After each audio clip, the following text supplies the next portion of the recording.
আপনাদের সবাইকে স্বাগত জানাচ্ছি ভূত এফএম এবং আশা করছি সবাই যে যেখানে আছেন ভালো আছেন এবং ভালোর দলে আছেন। রমজান মাস শুরু হয়ে গেছে। রমজান মাসের শুরুতে আমাদের আজকের প্রথম ভূত এফএম এবং আ রমজান মাস আমাদের সবার জন্য অনেক কিছুই নিয়ে আসে, তাই না? অনেক কিছুই নিয়ে আসে এবং এই মাসটা আমরা যেন ঠিকভাবে আমাদের যে কাজগুলো আছে সেই কাজগুলো যেন ঠিকভাবে আমরা প্রতিপালকের প্রতি আমাদের যে দায়িত্ব, আমাদের যা করণীয় সেটা যেন আমরা ঠিকভাবে করতে পারি এবং আমাদের যে এটা সিয়াম সাধনার মাস। সুতরাং আল্লাহ সবাইকে যেন সুস্থ রাখেন এবং সুস্থভাবে রোজা আ পালন করার যেন তৌফিক দেন সবাইকে। সেই আশা করছি, সেই প্রত্যাশা রেখে শুরু করছি আজকের ভূত এফএম এবং আমি জানি যে আপনারা সারাদিন রমজান মাস তো কেবল শুরু হলো, ৪ টা রোজা গেছে। খুব ফাস্ট যাচ্ছে যদিও। আমার কাছে এই বছরের এই মাসটা খুব প্রিয় এবং তার নানাবিধ কারণে তার একটা বিরাট কারণ হচ্ছে সবকিছু খুব নিয়ম মতো চলে। সবকিছু এবং আমরাও খুব নিয়ম মতো চলি। তো সবাই নিশ্চয়ই রোজা রেখে বেশ ক্লান্ত এই মুহূর্তে খাওয়া-দাওয়ার পরে। তারপরেও যারা ভূত এফএমে এখন আমাদের সাথে আছেন তাদেরকে অনেক, অনেক, অনেক, অনেক ধন্যবাদ। এবং যারা ভূত এফএমে পুরোটা সময় থাকবেন তাদেরকে অনেক ধন্যবাদ এবং আমার মনে হয় যে তারপরে মোটামুটি আমরা যখন শেষ করব তারপর তার থেকে সেহরির টাইম খুব বেশি দূরে না। যাই হোক আমি দেখি মাঝখানে যেন আপনারা একটু রেস্ট নিতে পারেন সেরকম একটা ব্যবস্থা যদি করা যায় রমজান মাসে। আমাদের যারা গেস্ট আছেন তারাও বাসায় গিয়ে সেহরি করবেন সেরকম একটা ব্যাপার আছে। তো দেখা যাক। আমি শুরুতে জানিয়ে দিই কিভাবে আমাদের সাথে কমিউনিকেট করবেন। যদি আমাদেরকে লিখতে চান তাহলে আমাদের ইমেইল অ্যাড্রেস হচ্ছে bhutfm@radiofurti.fm which is bhwtfm@radiofurti.fm। আপনার নাম, ঠিকানা এবং ফোন নাম্বার সহ আপনার জীবনে ঘটে যাওয়া বা আপনার জানা সেরা ঘটনা লিখে পাঠিয়ে দিন আমাদের কাছে। ঘটনার শুরুতে অবশ্যই উল্লেখ করুন যে ঘটনাটি আপনি স্টুডিওতে এসে শেয়ার করতে চান নাকি আপনি চান আপনার ঘটনা আমরা পড়ে শোনাই। যারা দেশের বাইরে রয়েছেন তারা সরাসরি লিখে পাঠাতে পারেন ঘটনা বা আপনারা রেকর্ড করেও পাঠিয়ে দিতে পারেন আমাদের কাছে, যেটা আপনাদের ইচ্ছা। এবং যারা স্টুডিওতে আসতে চান তাদেরকে আবারও বলছি please, please, please don't forget to share your full address and phone number. It is very essential. আমাদের মানে ফার্দার কনট্যাক্টের জন্য এটা খুব বেশি দরকার হয়। সো এটা অবশ্যই, অবশ্যই ইমেইলের সাথে আপনারা পাঠাবেন। স্পেশালি যারা স্টুডিওতে আসতে চান। আর আমি বলব যে আমাদের ফেসবুকের যে দুটো পেজ www.facebook.com/video.ফুর্তি অ্যান্ড www.facebook.com/bhutfm.russell এই দুটো পেজেও আপনি চাইলে আমাদের সাথে কমিউনিকেট করতে পারেন এবং আমাদের সাথে যে টুইটারে যদি আসতে চান russell_ভূত এফএম এখানে এসেও আপনি আমাদের সাথে যোগাযোগ করতে পারেন। আমাদের যে পোস্ট আছে সেই পোস্টের নিচে আপনি লিখতে পারেন এবং আপনি আমাদের যে ফেসবুকের বলেন যাই বলেন আমাদের সেই পোস্টে আপনি লাইক দিতে পারেন, কমেন্ট করতে পারেন, শেয়ার করতে পারেন, আরো বেশি মানুষকে জানাতে পারেন আমাদের এই ভূত এফএম সম্পর্কে। তো যাই হোক আমি যেটা এখন করব সেটা হচ্ছে সরাসরি আমি ঘটনায় চলে যাব এবং তার আগে আমি একটু শুভেচ্ছা জানাতে চাই আসলে যারা কষ্ট করে এই স্টুডিওতে এসছেন এবং তারাও রোজা রেখেছেন এবং রোজা রেখে এখানে আসাটা অনেক কঠিন একটা ব্যাপার। তার মধ্যেও আজকে আমাদের একটা স্পেশাল একজন অতিথি আছেন। তিনি হচ্ছেন আফনান ভাই এবং তিনি আপনাদের ঘটনা শুরু করবেন। তাকে দিয়েই শুরু করব। তবে তার আগে একটা ছোট্ট একটা ইমেইল আমি আপনাদের পড়ে শোনাতে চাই।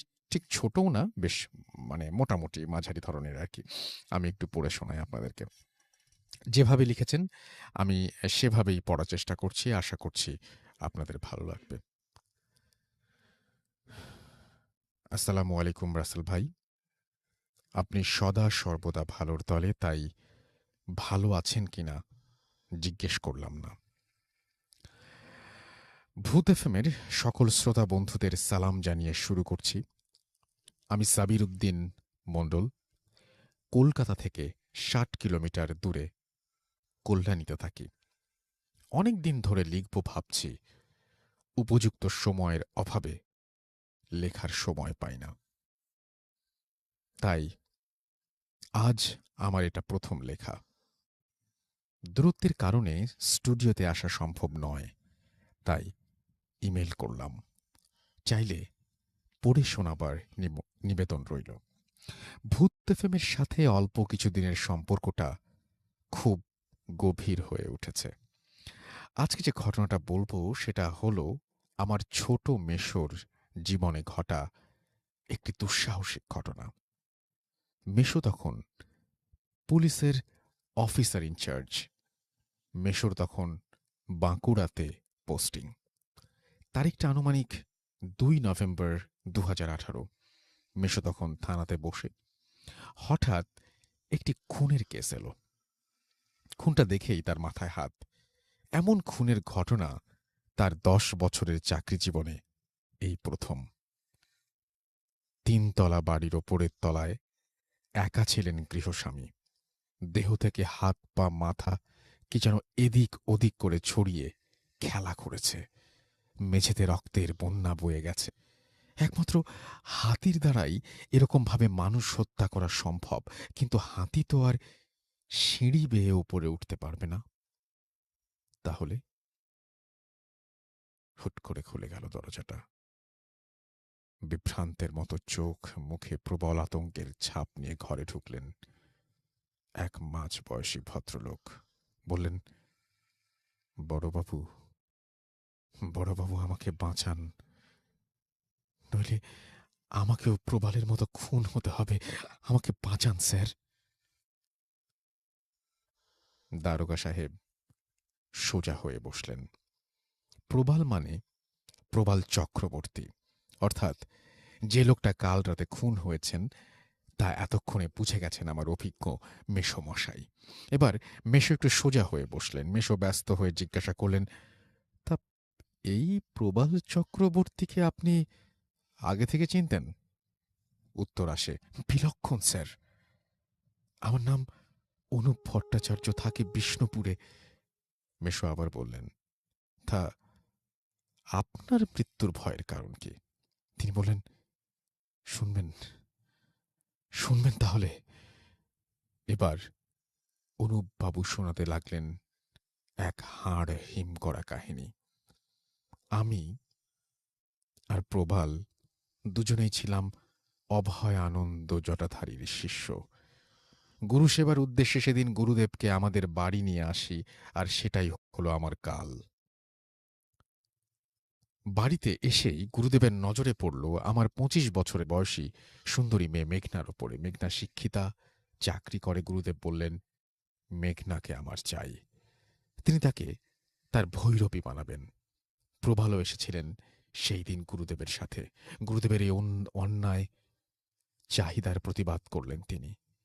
গুরুভক্তি উড়ে গেল নিমিষে মেয়ের সম্মানের কাছে। উঠে দাঁড়িয়ে গুরুদেবকে বেরিয়ে যেতে বললেন আমার বাড়ি থেকে। তিনি ভয়ঙ্কর রেগে গেলেন। আমি জানতাম তার অসীম শক্তির কথা। তুকতাক, বানমারা, কালো জাদু ইত্যাদিতে উনি সিদ্ধহস্ত। প্রবাল বরাবরই বদমেজাজি। মেঘনাকে সে নিজের মেয়ের মতোই ভালোবাসত। তাই সে জটাধারী গুরুকে ঘাড় ধাক্কা দিয়ে বের করে দিয়ে সদর দরজা বন্ধ করে দিল।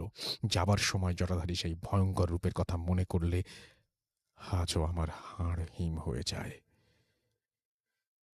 আর যেতে যেতে সে প্রবালকে বলল, তুই আমার ঘাড় ধরলি, এর মাসুল তোকে দিতে হবে জীবন দিয়ে। আগামী অমাবস্যার আগে তুই মরবি, আর তারপরের অমাবস্যায় মরবে অনুপ।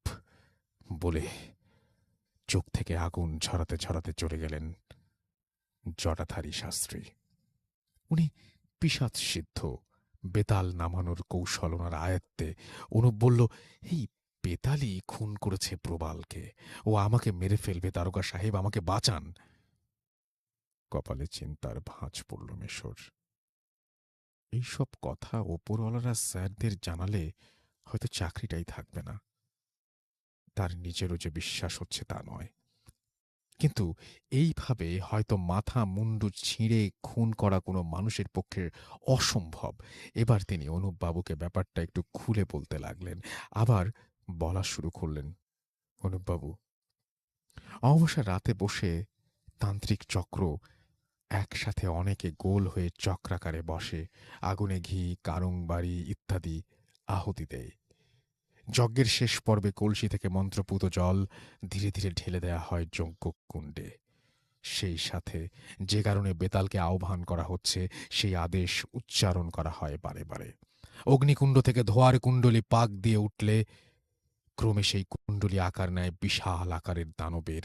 সেই বেতাল রক্তলোলুপ, ভয়ঙ্কর, বলশালী এক নৃশংস পিশাচ। দেহ ধারণের সাথে সাথে সেই পিশাচ বেরিয়ে যায় যে কার্যের আদেশ ক্রমাগত উচ্চারিত হয়েছিল তার আবির্ভাবের সময় সেই আদেশ পালন করার জন্য। দাঁড়ান, দাঁড়ান, কি বললেন? আদেশ দিতে দিতে জল ঢালতে হয়, কি জন্য? জানতে চাইলেন আমার মেসো।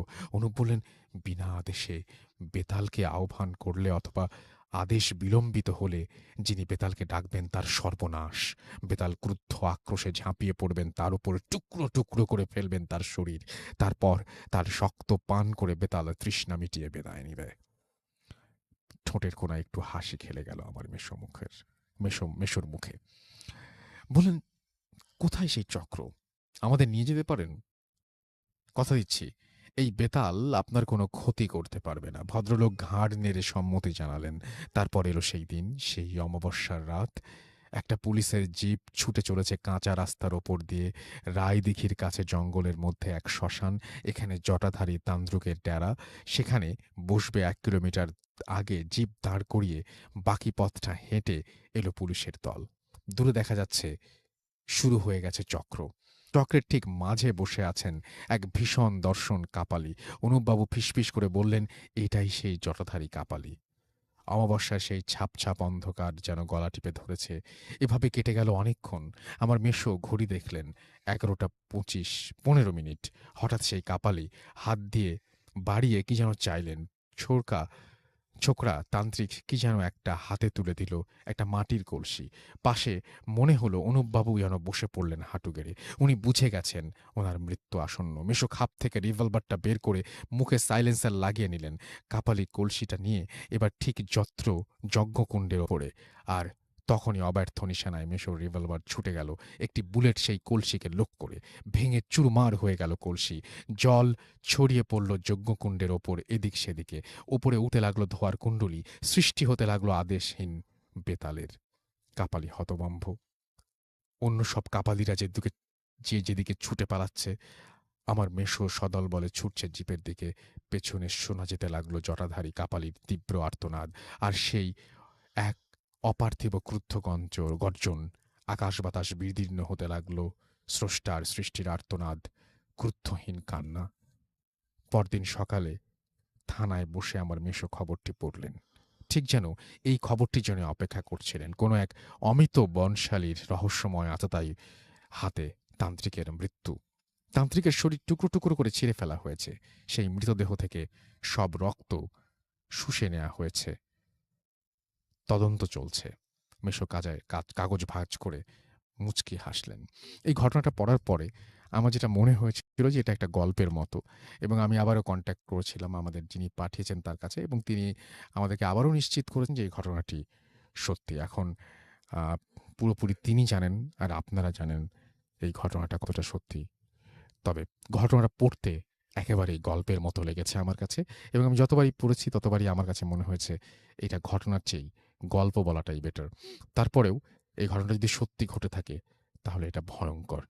আমরা চলে যাব আমাদের প্রথম অতিথির কাছে। আফনান ভাইকে দিয়ে আমরা শুরু করব আজকে, এবং আফনান ভাই তার জীবনের একটা প্রথম তার সাথে ঘটে যাওয়া, তার এলাকার একটা ঘটনা দিয়ে শুরু করবেন আজকে, এবং আশা করছি যে এই ঘটনাটি আপনাদের ভালো লাগবে।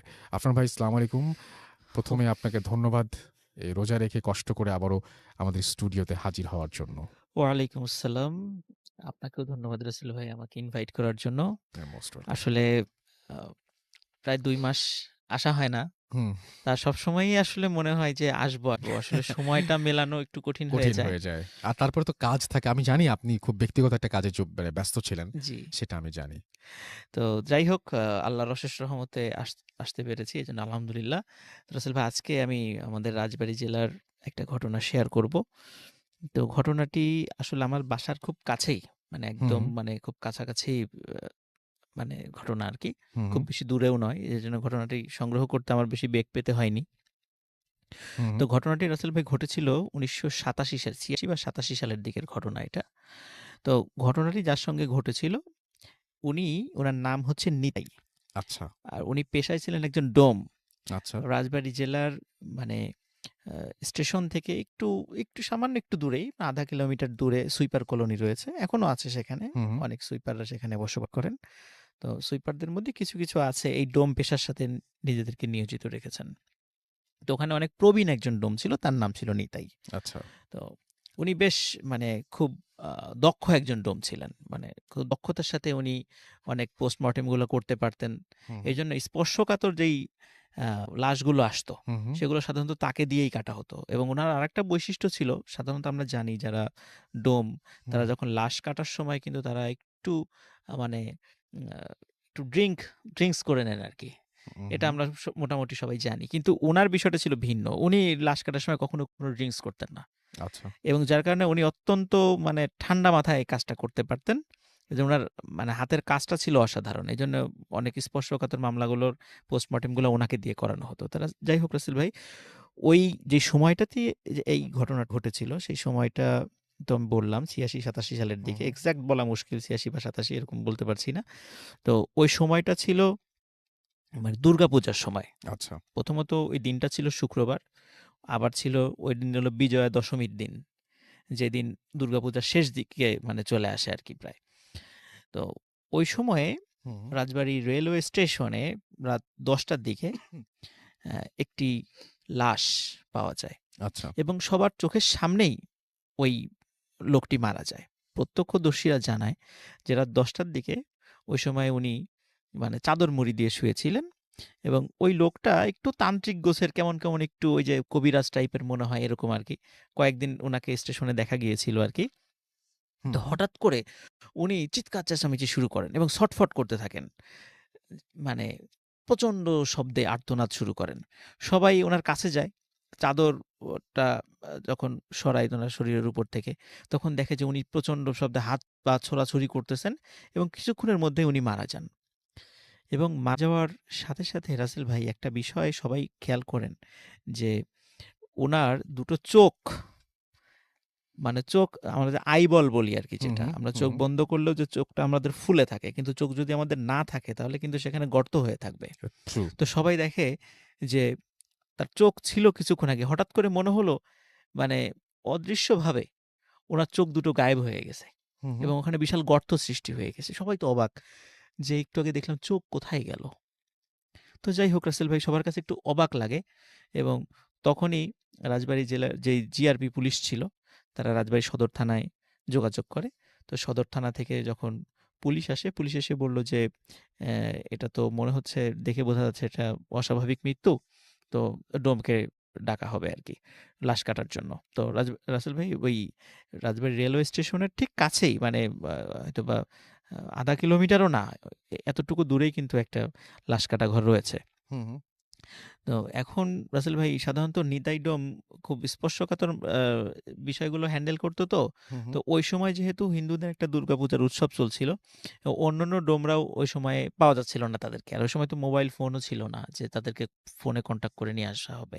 তো যেহেতু খুব দ্রুততার সাথে ওইটা একটা বেওয়ারিশ লাশ, পরিচয় ছিল না, দ্রুততার সাথে কর দেয়া হবে। তাই যার কারণে ওই সময় নিতাই ডোমকে রিকোয়েস্ট করা হয়। হুম। নিতাই ডোম অনিচ্ছা সত্ত্বেও, যেহেতু কাউকে পাওয়া যাচ্ছিল না, তো সে সেখানে যান। নাসির ভাই, নিতাই দমের ভাষ্য অনুযায়ী হ্যাঁ। লাশকাটা ঘরে যাওয়ার সাথে মানে উনি তো ছোটবেলা থেকে অনেক মানে আনলিমিটেড আ লাশ লাশ কেটেছেন। কেটেছেন। জি। কিন্তু উনার ভাষ্য অনুযায়ী জীবনে এই ১ম একটি লাশ দেখে হঠাৎ করে কেন জানি উনার খুব ভয় লাগছিল। হুম, হুম। মনে হচ্ছিল যে কেন জানি এই লাশটা মানে কাটতে উনি ভয় পাচ্ছেন, প্রচন্ড ভয় পাচ্ছেন। আচ্ছা। তো এরকম যাই হয় হোক, না সাধারণত। এরকম হয় না সাধারণত। কিন্তু হ্যাঁ। কেন জানি উনার ভাষ্য অনুযায়ী মনে হচ্ছিল যে উনি খুব ভয় পাচ্ছেন। হুম, হুম। তো রাসেল ভাই, উনি তখন সাধারণত লাশ উনি যখন কাটেন, ডাক্তার থাকে, তারপর পুলিশের কিছু লোক দাঁড়ানো থাকে। তো ওই সময় যেহেতু রাসেল ভাই আবার ফ্রাইডে ছিল, আবার দুর্গাপূজার একটা ছুটি ছিল। এজন্য হসপিটালে মানে ডাক্তারও সংকট ছিল। তারাও তো একটু ছুটিতে যাবে। তো ওই সময়, যাই হোক, ওই সময় যেহেতু মোবাইল ফোন ছিল না, ডাক্তারকে খবর দেওয়া হয়। তো ডাক্তার বলেন যে, "আমি যত দ্রুত সম্ভব আমি আসতেছি, আপনারা কাজ শুরু করে দেন আরকি।" তো ওই সময় ডাক্তার তখনো এসে পৌঁছেনি ওই হুম, জায়গাটাতে। কিন্তু তাড়াতাড়ি যখন দেখলো যে এটার লাশ কোথায়, এর পরিচয় জানা যাচ্ছে না। হুম, তো এইটা নিয়ে আসলে উনাদের অতটা গরজ ছিল না। যার কারণে ডাক্তারের অনুপস্থিতিতে লাশটা কাটা শুরু হয় রাসেল ভাই। হুম। তো এমন সময় দায়িত্বরত যিনি পুলিশ অফিসার ছিলেন। উনি লাশ কাটা ঘরের ওখানে দাঁড়ায় থাকা মানে দরজার কাছেই দাঁড়িয়েছিলেন উনি। হঠাৎ করে উনার যে ওয়্যারলেস সেটটা ছিল, যে ওয়াকি-টকি ছিল। হুম, হুম। তো উনার কাছে মনে হচ্ছিল যে ওয়াকি-টকিতে হয়তোবা নেটওয়ার্ক পেতে একটু সমস্যা হচ্ছে। কথা একটু অস্পষ্ট আসছে। তো উনি চিন্তা করলেন একটু রাস্তার দিকে যাই। তাহলে আমি একটু কোনো জরুরি মেসেজ আছে কিনা হুম, হুম, একটু হুম, রিপ্লাই দিয়ে আসি। হুম। তো উনি কিছু সময়ের জন্য ওইখান থেকে সরে গিয়েছেন। আচ্ছা। তো পুলিশ অফিসার যখন ফিরে আসছেন, মানে হয়তোবা ৩ থেকে ৪ মিনিট বা সর্বোচ্চ ৫ মিনিট। ৫ হুম, মিনিট পর যখন পুলিশ অফিসার ফিরে আসছেন লাশ কাটা ঘরে, তখন উনি দেখছেন যে লাশের জায়গায় রয়েছে। হুম, ওই ডোম অজ্ঞান হয়ে পাশে পড়ে আছে। তখন উনি অন্য কনস্টেবলদেরকে ডাকেন। ডোমের চোখে মুখে পানি ছিটা দিয়ে তাকে জ্ঞান ফেরানো হয়। হুম। তখন ডোমকে জিজ্ঞেস করা হয় যে, "কি হয়েছে?" তখন ডোম বলে যে, "এই লাশ আমাকে প্রচণ্ড জোরে একটা থাপ্পড় মেরেছে।" আচ্ছা। তখন সবাই এই কথা শুনে সবাই অট্টহাসিতে ফেটে পড়ে। এটা কিভাবে সম্ভব? হুম। লাশ তোমাকে থাপ্পড় মারবে এটা কিভাবে? সম্ভব না নিশ্চয়ই আসলে। তুমি হ্যাঁ। এটা অন্য কিছু ভুল দেখেছো বা ভুল। রাইট। বলে, "না।" তো এই যে দেখেন আমার মুখের দিকে তাকান। তখন দেখা যায় রাসেল ভাই উনার মুখে ৫ আঙ্গুলের দাগ বসে আছে। মানে হুম, এত হুম, জোরে চড় মেরেছে। এখন এটাও রাসেল ভাই অন্য কিছুও মারতে পারে। জিন, ভূত এসেও মারতে পারে। হুম, হুম, কিন্তু পুলিশ অফিসার উনি খেয়াল করলেন যে, যেহেতু ওই সময়ে হিন্দুদের একটা উৎসব, আমরা রাসেল ভাই ছোটবেলায় বিভিন্ন বিদায় অনুষ্ঠানগুলোতে অ্যা বা আনন্দের উৎসবগুলোতে হুম, আমরা হুম, মাঝে, মাঝে জরি খেলা খেলতাম আরকি। ওই আমরা তো জরি বলি, অন্য অঞ্চলে হয়তোবা অন্য কোনো শব্দ ব্যবহার করে। ওই যে চিকচিক করে হুম, আরকি, হুম, হুম, হুম, মুখে হুম, টুখে হুম। লেগে থাকে। জি। তো যেহেতু ওই সময় হিন্দুদের দুর্গাপূজার উৎসব ছিল, ডোমের মুখে কিন্তু জরি ছিল রাসেল ভাই। আচ্ছা। তখন পুলিশের ওই অফিসার উনি লাশের হাত চেক করছিলেন হুম, এবং হুম, হাতে দেখলেন সত্যিই তার হাতে এই জড়ি লেগে আছে। হুম, হুম, তার মানে সত্যিই এই হাত দিয়ে চড় মারা হয়েছে তাকে। কিন্তু এটা কিভাবে সম্ভব? এটা উনিও কোনো কিছু মিলাতে পারছিলেন না। তারপর বলল যে, "ঠিক আছে তুমি লাশ কাটো।" তো নিতাই ডোম বলছে যে, "আমি এই লাশ কাটতে পারব না।" তারপর বলছে যে, "না এখন কাটতে তো হবেই। এটা তো আমাদের নিয়ম। যেভাবে পারো লাশ কাটো।" হুম, হুম, যাক রাসেল ভাই কোনমতে লাশের পোস্টমর্টেম করা হয়। পোস্টমর্টেম করার পরে ওই রাত্রেই হুম, আ তাকে দাফন করা হয়।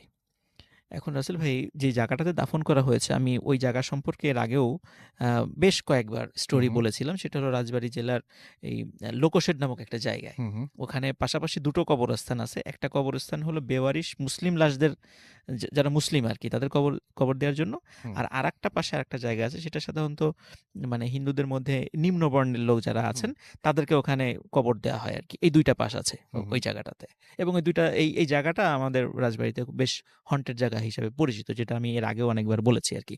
তো হুম, ওই মুসলিম যে অংশটা সেই অংশে তাকে কবর দেওয়া হয় আরকি। হুম, এখন রাসেল ভাই কবর দেওয়া যখন হয়ে যায় স্বাভাবিকভাবেই ডোম মনে করেছে যে এরকম ঘটনা ঘটে না, সে এরকম ঘটনা ঘটেছে, সে মানসিকভাবে বিপর্যস্ত। কিন্তু এরপর থেকে ওই ডোমের সাথে বেশ কয়েকটা ঘটনা ঘটা শুরু করে। যেমন ডোম রাতের বেলা যখন কখনো একা, একা বাসায় ফেরার সময় উনার মনে হতো যে কেউ উনার পিছনে হাঁটছে চাদর হুম, পরে। তো উনি ১ম দিকে এগুলো অতটা বেশি পাত্তা দিত না। কিন্তু এটা যখন কন্টিনিউ ঘটতে থাকলো, তখন উনি হুম, একদিন ঘুরে কাছে গিয়েছে যে কে দেখার জন্য। তখন রাসেল ভাই তাকিয়ে দেখে যে ওই যে লাশটি সে কেটেছিল, ওই হুম, লাশটি চাদর পরা, এবং সে শনাক্ত করল ওই যে রাসেল ভাই লাশের চোখ ছিল না। উনি খেয়াল করলেন যে এই আমাদের চোখের যে জায়গাটা সেটা বিশাল গর্ত হয়ে আছে, সেখানে কোনো চোখ নাই। তো এইটা দেখে উনি প্রচন্ড জোরে দৌড় দিয়ে বাড়িতে চলে আসেন। হুম, হুম, তো এরপরে আরো কয়েকটা ঘটনা ঘটে। যেমন উনি রাতের বেলা যখন একা, একা আসেন, হুম, হুম, তখন দেখা যায় যে মাঝে, মাঝে বড় আকৃতির বিড়াল বা বড় আকৃতির কুকুর উনার পথ আগলে ধরে। হুম, হুম। এবং অদ্ভুত বিষয় যে ওই কুকুর এবং বিড়ালের কিন্তু ওই সবই আছে, কিন্তু চোখ দেখা যায় না।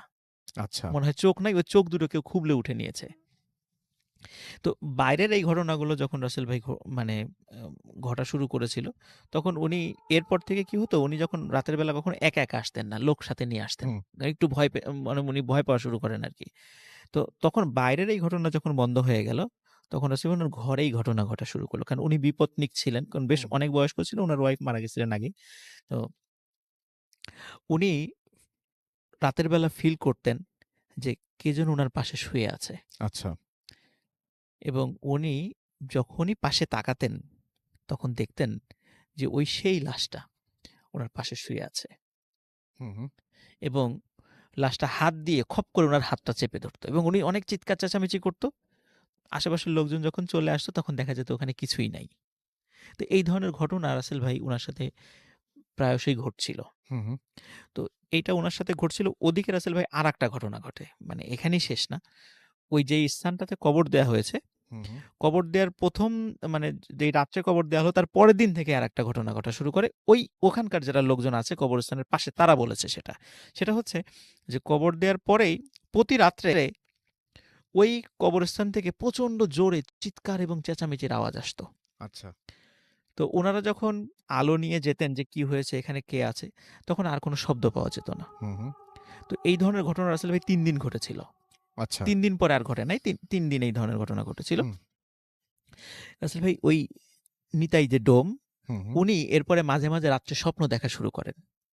স্বপ্নে দেখছেন যে ওই সেই লাশটা বড় একটা রামদা হাতে নিয়ে উনাকে তাড়া করছে এবং বলছে যে, "তাড়াতাড়ি আমাদেরকে যেখানে কবর দেয়া হয়েছে, আমার কবরটা অন্য জায়গায় দে। হুম, এখান থেকে সরাতে হবে।" হুম, হুম। তো এখন রাসেল ভাই মানে উনি তো একজন ডোম, স্বাভাবিকভাবে নিম্ন বর্ণের লোক। উনার কথা কেন শুনবে লোকজন? এটাও একটা বিষয়। তারপরেও উনি ওখান থেকে যখন এই ধরনের স্বপ্ন উনি বারবার দেখছিলেন, হুম, হুম। তখন উনি ওই কবরস্থানের পাশের প্রতিবেশীদের গিয়ে এই বিষয়টা শেয়ার করার পরে প্রতিবেশীরা বললেন, "হ্যাঁ, আমরাও তো তখন হলো এই বিষয়টা প্রকাশ হয় যে, হ্যাঁ, আমরাও এরকম শব্দ শুনেছি এখানে।" তখন প্রতিবেশীদের সহযোগিতায় বলে, "আচ্ছা ঠিক আছে, তাহলে আমরা কবরটা এখান থেকে সরিয়ে একটু অন্য জায়গায় দিয়ে দেই।" তো রাসেল আচ্ছা। ভাই ওই কবরটা আসলে উনারা ভুল করে এমন একটা জায়গায় দিয়ে ফেলছিলেন রাতের বেলা, বুঝতে পারেন নাই। সেটা হলো ওই কবরস্থানের ঠিক কাছাকাছি আরেকটা কবরস্থান আছে, যেখানে মানে ওই এলাকার কিছু লোকজন মারা গেলে সেখানে করতে দেওয়া হয়। এটা বেওয়ারিশ লাশদের কবরস্থান না। উনারা হুম, ভুল করে আসলে ওই জায়গাটা রাত্রে বেলা কবর দিয়ে ফেলেছেন। অতটা বুঝতে পারেন নাই। আচ্ছা। না বুঝে এটা দিয়ে ফেলেছিলেন আরকি। হুম, হুম, তো ওই জায়গাটাতে একজন নামাজি ব্যক্তির একটা কবর ছিল। হুম, হুম। তো ওই কবরে উনার কবর হয়ে গিয়েছিল। কিন্তু উনারা যখন কবর খুঁড়েছেন, কবর খোঁড়ার পর অদ্ভুত একটা ব্যাপার রাসেল ভাই সবাই খেয়াল করেছেন। সেটা হচ্ছে ওই ডেড বডির মাথা ছিল না। মানে উনারা পোস্টমর্টেম করার পরে তো তাকে দাফন করেছে। হুম, হুম। দাফন করার পর উনারা যখন কবরটা খুলেছে, তখন দেখে যে এই লাশ ঠিকই আছে। ৪-৫ দিনে একটু নষ্ট হয়ে গেছে কিছুটা। কিন্তু দেহতে কোনো মাথা নাই। আচ্ছা। এটা সবার মনে একটা সন্দেহের উদ্রেক করে এবং ওই নিতাই ডোম বলে যে মাথাটা নিশ্চিত ধারালো কোনো কিছু দিয়ে কেটে নিয়ে যাওয়া হয়েছে, এরকম একটা নিদর্শন আছে, মানে হুম, তারা হুম, বুঝতে পারছে। হুম, হুম। তখন ওই নিতাই ডোম মানে সন্দেহ করে যে এই লোকটি নিশ্চয়ই কোনো ব্ল্যাক ম্যাজিকের সাথে জড়িত ছিল। আচ্ছা। তো আসলে ভাই এখানে একটা বিষয় বলে রাখা ভালো যে যারা এই ব্ল্যাক ম্যাজিক করেন বা এরকম তন্ত্রমন্ত্র সাধনা করেন, আমরা অনেক সময় শুনেছি এবং এটা নতুন কিছু না, এটা হাজার হাজার বছরের পুরাতন একটা বিষয় যে তাদের কবর কবর হয়ে গেলে অনেক সময় অন্য তান্ত্রিকরা এসে ওই রিচুয়াল করার জন্য বা হুম, তাদের তন্ত্রমন্ত্র সাধনার জন্য এই মাথাগুলো তারা কেটে নিয়ে যান। জি। এই ধরনের ঘটনা মানে অনেক হাজার হাজার বছর আগের থেকেই ঘটে আসছে বা এখনো ঘটছে এটা। তো ওনারা পরবর্তীতে লাশটা ওই বেওয়ারিশের মানে ওইখানে সরিয়ে নিয়ে আসেন এবং ওইটা নিয়ে আসার পরে রাসেল ভাই এই মাসখানেক পরে ওই ব্যক্তির মানে ঠিকানা পাওয়া যায়। উনার বাড়ি ছিল মানে কুমারখালীর ওইদিকে, কুষ্টিয়ার কুমারখালীর ওইদিকে ওই লোকটির বাড়ি ছিল। উনি আসলেই মানে ব্ল্যাক ম্যাজিক প্র্যাকটিস করতেন আচ্ছা। এবং উনার ব্ল্যাক ম্যাজিক প্র্যাকটিস করার কারণে বেশ কিছু কারণে গ্রাম থেকে উনাকে বিতাড়িত করা হয়েছিল। হুম, হুম। পরে উনি এই কিছুদিন রাজবাড়িতে আসছিলেন এবং উনি ওই হঠাৎ করে রাত্রেবেলা উনি মারা যান। এবং তারপরেই এই ধরনের কিছু অদ্ভুত ঘটনা ঘটে। তো আসলে ভাই নিতাই ডোম অনেকদিন জীবিত ছিলেন। তো যখন উনার কবরটা সরিয়ে আনা হয়, তারপর থেকে ওই ধরনের ঘটনা আর উনার সাথে কোনোদিন ঘটে নাই। আ এখনো উনার ফ্যামিলির লোকজন মানে পারিবারিকভাবে এই ডোমের পেশার সাথে জড়িত আছেন আরকি রাজবাড়িতে। তো এটাই ছিল রাসেল ভাই আমার first story. Okay. Thank you so much. আপনার ১ম ঘটনার জন্য আপনাকে অনেক ধন্যবাদ এবং আশা করছি যে এই ঘটনাটি আপনাদেরও ভালো লেগেছে। ভালো লাগলে অবশ্যই আমাদের জানাবেন। এখন যেটা করব সেটা হচ্ছে সরাসরি চলে যাব কিছু আ আপনাদের পাঠানো কমেন্টে এবং আপনাদের আপনারা আমাদের যে টুইটার সেই অ্যাকাউন্টে আপনারা আবার এখানে আপনারা রিটুইট করেছেন। সেখানে আমি একটু দেখব যে আমাদের কাফিরুল ইসলাম আমাদের লিখেছেন যে, "হাই রাসেলদা কেমন আছেন? এবং ভূত এফএম এর সঙ্গে ছিলাম। সারা জীবন থাকবো। Thank you very much." আমাদের সাথে আছেন দেখতে পাচ্ছি রাহি চৌধুরী, এছাড়াও এলসি রনি আমাদের সঙ্গে আছেন। আছেন ফারহান শাহরিয়ার, আ ইফতেখার আরিক আমাদের সাথে আছেন। এছাড়াও দেখতে পাচ্ছি আমাদের সঙ্গে আছেন নাজিয়াত তাজরিয়ান, সাইফুল ইসলাম এসআর, নাজিয়াত আমাদের সাথে আছেন। আমাদের সাথে আছেন তানিমুল ইসলাম, আরো অনেকেই কাউসার আহমেদ, রোব আমাদের সাথে আছেন, ফারহান শাহরিয়ার আছেন আমাদের সঙ্গে, পারভেজ আশুগঞ্জ থেকে। এছাড়াও মিনহাজুল ইসলাম মামুন আমাদের সঙ্গে আছেন। দেখতে পাচ্ছি ইমরান, শান্তা ইসলাম প্রতিদিনের মতো আজকেও আমাদের সাথে আছেন। আমাদের সাথে জান্নাত মিম জয়েন করেছেন, আমাদের সাথে জয়েন করেছেন এই মুহূর্তে মহাসিন।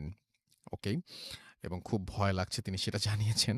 জনি আমাদের সাথে আছেন, আমাদের সাথে আছেন নাজিয়াত, এছাড়াও আর এস রাহাত, আহ, তারেক ইসলাম, এবং তিনি নয়াপাড়া নারায়ণপাড়া নাটোর থেকে আছেন তিনি।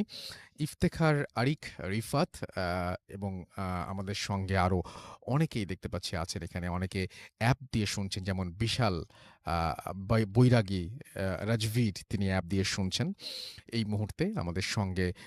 এছাড়াও Abu Noman Faisal, Sanjida Rahman Nishi, Raihan Khan, it's Shanto, MD Ashiq Sarkar, Jubayer Masud, Tanvir Ahmed, Rakib Hasan, Mir Rabbi, Saiful Islam S R আমাদের সঙ্গে। এছাড়াও দেখতে পাচ্ছি এম এইচ সোহাগ সহ আরও অনেকে আমাদের সাথে আছেন। আমাদের যে ভূত এফএমের যে পেজটা, সেই ভূত এফএমের পেজেও এই মুহূর্তে অনেকে আমাদের সঙ্গে আছেন এবং কথা বলছেন তারা। এবং তার মধ্যে আমি দেখতে পাচ্ছি যে সেকেন্ড স্টোরিটা ভালো ছিল, আফনান ভাইয়ের কথা লিখেছেন। আমাদের সঙ্গে শাওন মল্লিক, আই লাভ ভূত এফএম, মইনুর সাগর, আফনান ভাই মানে শিহরিত কিছু, জান্নাত আরমা, এবং আমাদের সঙ্গে দেখতে পাচ্ছি ভিজে সোহান আমাদের সঙ্গে আছেন। আমাদের সঙ্গে আছেন দেখতে পাচ্ছি জুবায়ের খান অঙ্কন, হিমেল রাহাত, তিনি আছেন আমাদের সঙ্গে। এমডি মারুফ আলী আছেন আমাদের সঙ্গে আছেন দেখতে পাচ্ছি। এছাড়াও আবির হাসান নীরব, আরমান বিন আলাউদ্দিন, আর এরিক হেনরি আছেন আমাদের সঙ্গে দেখতে পাচ্ছি। সিয়াম আহমেদ আছেন আমাদের সঙ্গে। IH রনি, AH ইয়ান আমাদের সঙ্গে, তিনি জানিয়েছেন যে ভূত এফএমের বিরাট ফ্যান তিনি। সাইফুল্লাহ শিবলু, আফনান ভাইয়ের ঘটনাগুলো বেস্ট। সাদ্দাম শিকদার আমাদের সঙ্গে আছেন। AR আমিনুল, এমডি ইফতি হাসান আমাদের সঙ্গে আছেন। আমাদের সঙ্গে আছেন আরমান হোসেন বিজয়, এমডি রনি ইসলাম আমাদের সঙ্গে আছেন। আমাদের সঙ্গে আছেন নিবিড় হৃদয়, আরমান হোসেন, এমডি মারুফ আলী আমাদের সঙ্গে আছেন। এছাড়াও দেখতে পাচ্ছি অভি, কাজী মাজহারুল ইসলাম, হাসিবুর রহমান চৌধুরী দীপু, ইমরান রানা, মিনহাজুর রহমান, এমডি শরীফ সহ আরও অনেকে। থ্যাংক ইউ ভেরি মাচ আমাদের সঙ্গে থাকার জন্য। আমরা আবারও ফিরে আসবো ভিডিও ফুতির পেজটাতে, একটু পড়ে ফেলি আমরা খুব তাড়াতাড়ি। এবং এখানেও অনেকে আছেন, সোনিয়া নাসির মগবাজার থেকে শুনছেন, তামিম তানভীর আমাদের সঙ্গে আছেন, মইনুল ইসলাম জিসান, মুস্তফা কায়সার তামিম, নির্মল হৃদয়, মিরাজুল মমিন স্বাধীন, SK শিহাব, মোহাম্মদ রাতুল, নাহিদ হোসাইন, আবির মজুমদার, তানজিল চৌধুরী, প্রিয়নাথ পল জয় আমাদের সঙ্গে আছেন দেখতে পাচ্ছি। ইন্তেসার আহমেদ বাঁধন, ফারহান আহমেদ শাকিল আমাদের সঙ্গে আছেন দেখতে পাচ্ছি। এম আলী হুসাইন, রোমিও না রোমিও, রিয়া আখতার আমাদের সঙ্গে আছেন। মাকনুন মিতু আমাদের সঙ্গে আছেন। মাহমুদুল হাসান বিপ্লব আছেন। এমডি মাসুম, শাহরিয়ার খান, অ্যাপ দিয়ে না, আপনি অ্যাপ দিয়ে শুনছেন না আসলে। শাকিল খান আমাদের সঙ্গে আছেন। আমাদের সঙ্গে আছেন SK সুমন মল্লিক, মজুমদার টুটুল আমাদের সঙ্গে আছেন। সুমাইয়া আখতার, ফয়সাল অর্ণব আমাদের সঙ্গে আছেন। আমাদের সঙ্গে আছেন এমডি সাকিব রাজ, তাবাসসুম আখতার, প্রিন্স নাইম সহ আরও অনেকে আমাদের সঙ্গে আছেন। থ্যাংক ইউ ভেরি মাচ আমাদের সঙ্গে থাকার জন্য। আমরা চলে যাব আমাদের দ্বিতীয় অতিথির কাছে, তার কাছ থেকে একটা ঘটনা শুনে আসবো। আপনার নামটা প্লিজ একটু বলবেন, কোথা থেকে এসছেন, তারপরে আপনার ঘটনায় যাব। আসসালামু আলাইকুম রাসেল ভাই, আমি ওয়ালাইকুম সালাম। তালহা জি। প্যারানর্মাল সোসাইটি গ্রুপের পক্ষ থেকে আসছি। জি। তো রাসেল ভাই, আজকে আমি যে স্টোরিটা শেয়ার করতে চাচ্ছি সেটা আমার খুব কাছের একটা মানুষের সাথে ঘটে যাওয়া কাহিনী। তো সে মূলত ঢাকার বাইরে থাকে। হুম। সে ঢাকায় আসছিল এই জন্য যে ঢাকায় থেকে সে কোনো একটা রুম ভাড়া নিয়ে পড়াশোনা করবে, তারপরে কোনো টিউশনি করে তারপরে তার হাত খরচ চালা নিবে, মানে ব্যাচেলর লাইফটা যেরকম হয় আর কি। হুম। তো সে যখন আসবে তো তার সাথে আরো দুজন ফ্রেন্ড ছিল। তো তারা তিনজন ফ্রেন্ডের মধ্যে দুইজন ফ্রেন্ড হচ্ছে ঢাকার দিকে রওনা হয়েছিল, যে ওরা মানে কোনো রকম একটা ব্যবস্থা করে তারপরে একবারে তাদের যত কিছু আছে সবকিছু নিয়ে তারপরে তার আরেকজন যে বন্ধু আছে তাকে তাকে নিয়ে চলে আসবে। হুম। তো একজন তো ছিল আমার বন্ধু, হুম, হুম, আরেকজন তার সাথে যে ছিল সেই ছেলেটা মানে হিন্দু ধর্মের ছিল, একটা হিন্দু ছেলে ছিল আরকি। হুম, হুম, তো তারা যখন ঢাকায় আসে, তারা ১ম এই আসে হচ্ছে আপনার পুরান ঢাকার দিকে। তো পুরান ঢাকায় এজন্য আসে যে এখানের যেই হোস্টেলগুলা বা এখানের যে রুমগুলো ভাড়া দেওয়া হয়, সেই ভাড়াগুলো তুলনামূলক অন্যান্য জায়গা থেকে তুলনামূলক ভাড়াগুলো কম। তো এইজন্য তাদের বাজেটে যেন কুলায় যায় ব্যাপারটা, তারা যেন ঠিকঠাক মতো থাকতে পারে, এইজন্য তারা পুরান ঢাকাতেই বাসাটা খোঁজা মানে শুরু করে।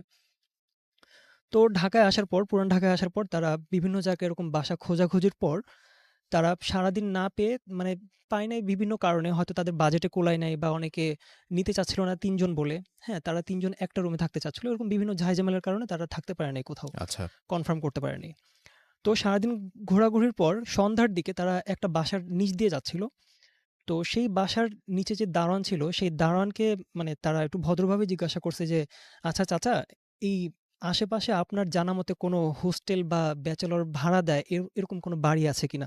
যদি আপনার জানা থাকতো তাহলে আমাদের একটু উপকার হতো। আমরা হুম, বাড়ি ভাড়া নেওয়ার জন্য আসছি।" তো দারোয়ান তাদেরকে নিয়ে বাসার ভিতরে গেছে। তাদেরকে নিয়ে বাসার ভিতরে গিয়ে এই বাড়ির যে মালিক, সেই বাড়ির মালিকের সাথে তাদের মানে দেখা করায় দিছে। আর বলছে যে, "আপনি একটু কথা বলেন তাদের সাথে।" তো বাড়ির মালিকের কাছে নেওয়ার পর তারা ২ জন ছিল। তো তাদের মানে ভালো-মন্দ জিজ্ঞেস করে শুরুতেই। ভালো-মন্দ জিজ্ঞেস করার পর বলছে যে, "আচ্ছা বাসা ভাড়া নিবা ভালো কথা। বাট তোমরা মানুষ কয়জন?" হুম, হুম, তো বলছে যে, "হ্যাঁ, আমরা আমরা আজকে ২ জন আসছি। পরে কনফার্ম হয়ে গেলে আমরা আর আমাদের আরেকজন আসছে। তাকে আমরা নিয়ে আসবো। মানে আমরা মোট ৩ জন।" হুম, হুম, তো রাসেল ভাই একটা জিনিস মানে পয়েন্ট করে রাখতেছি যে এই বাড়িওয়ালার সাথে তাদের যে এখন কথাবার্তা হচ্ছে, এই জিনিসটা আমি পরে ক্লিয়ার করে দিব যে সে এই কথাটা কেন বলছিল যে, "তোমরা কয়জন আছো?"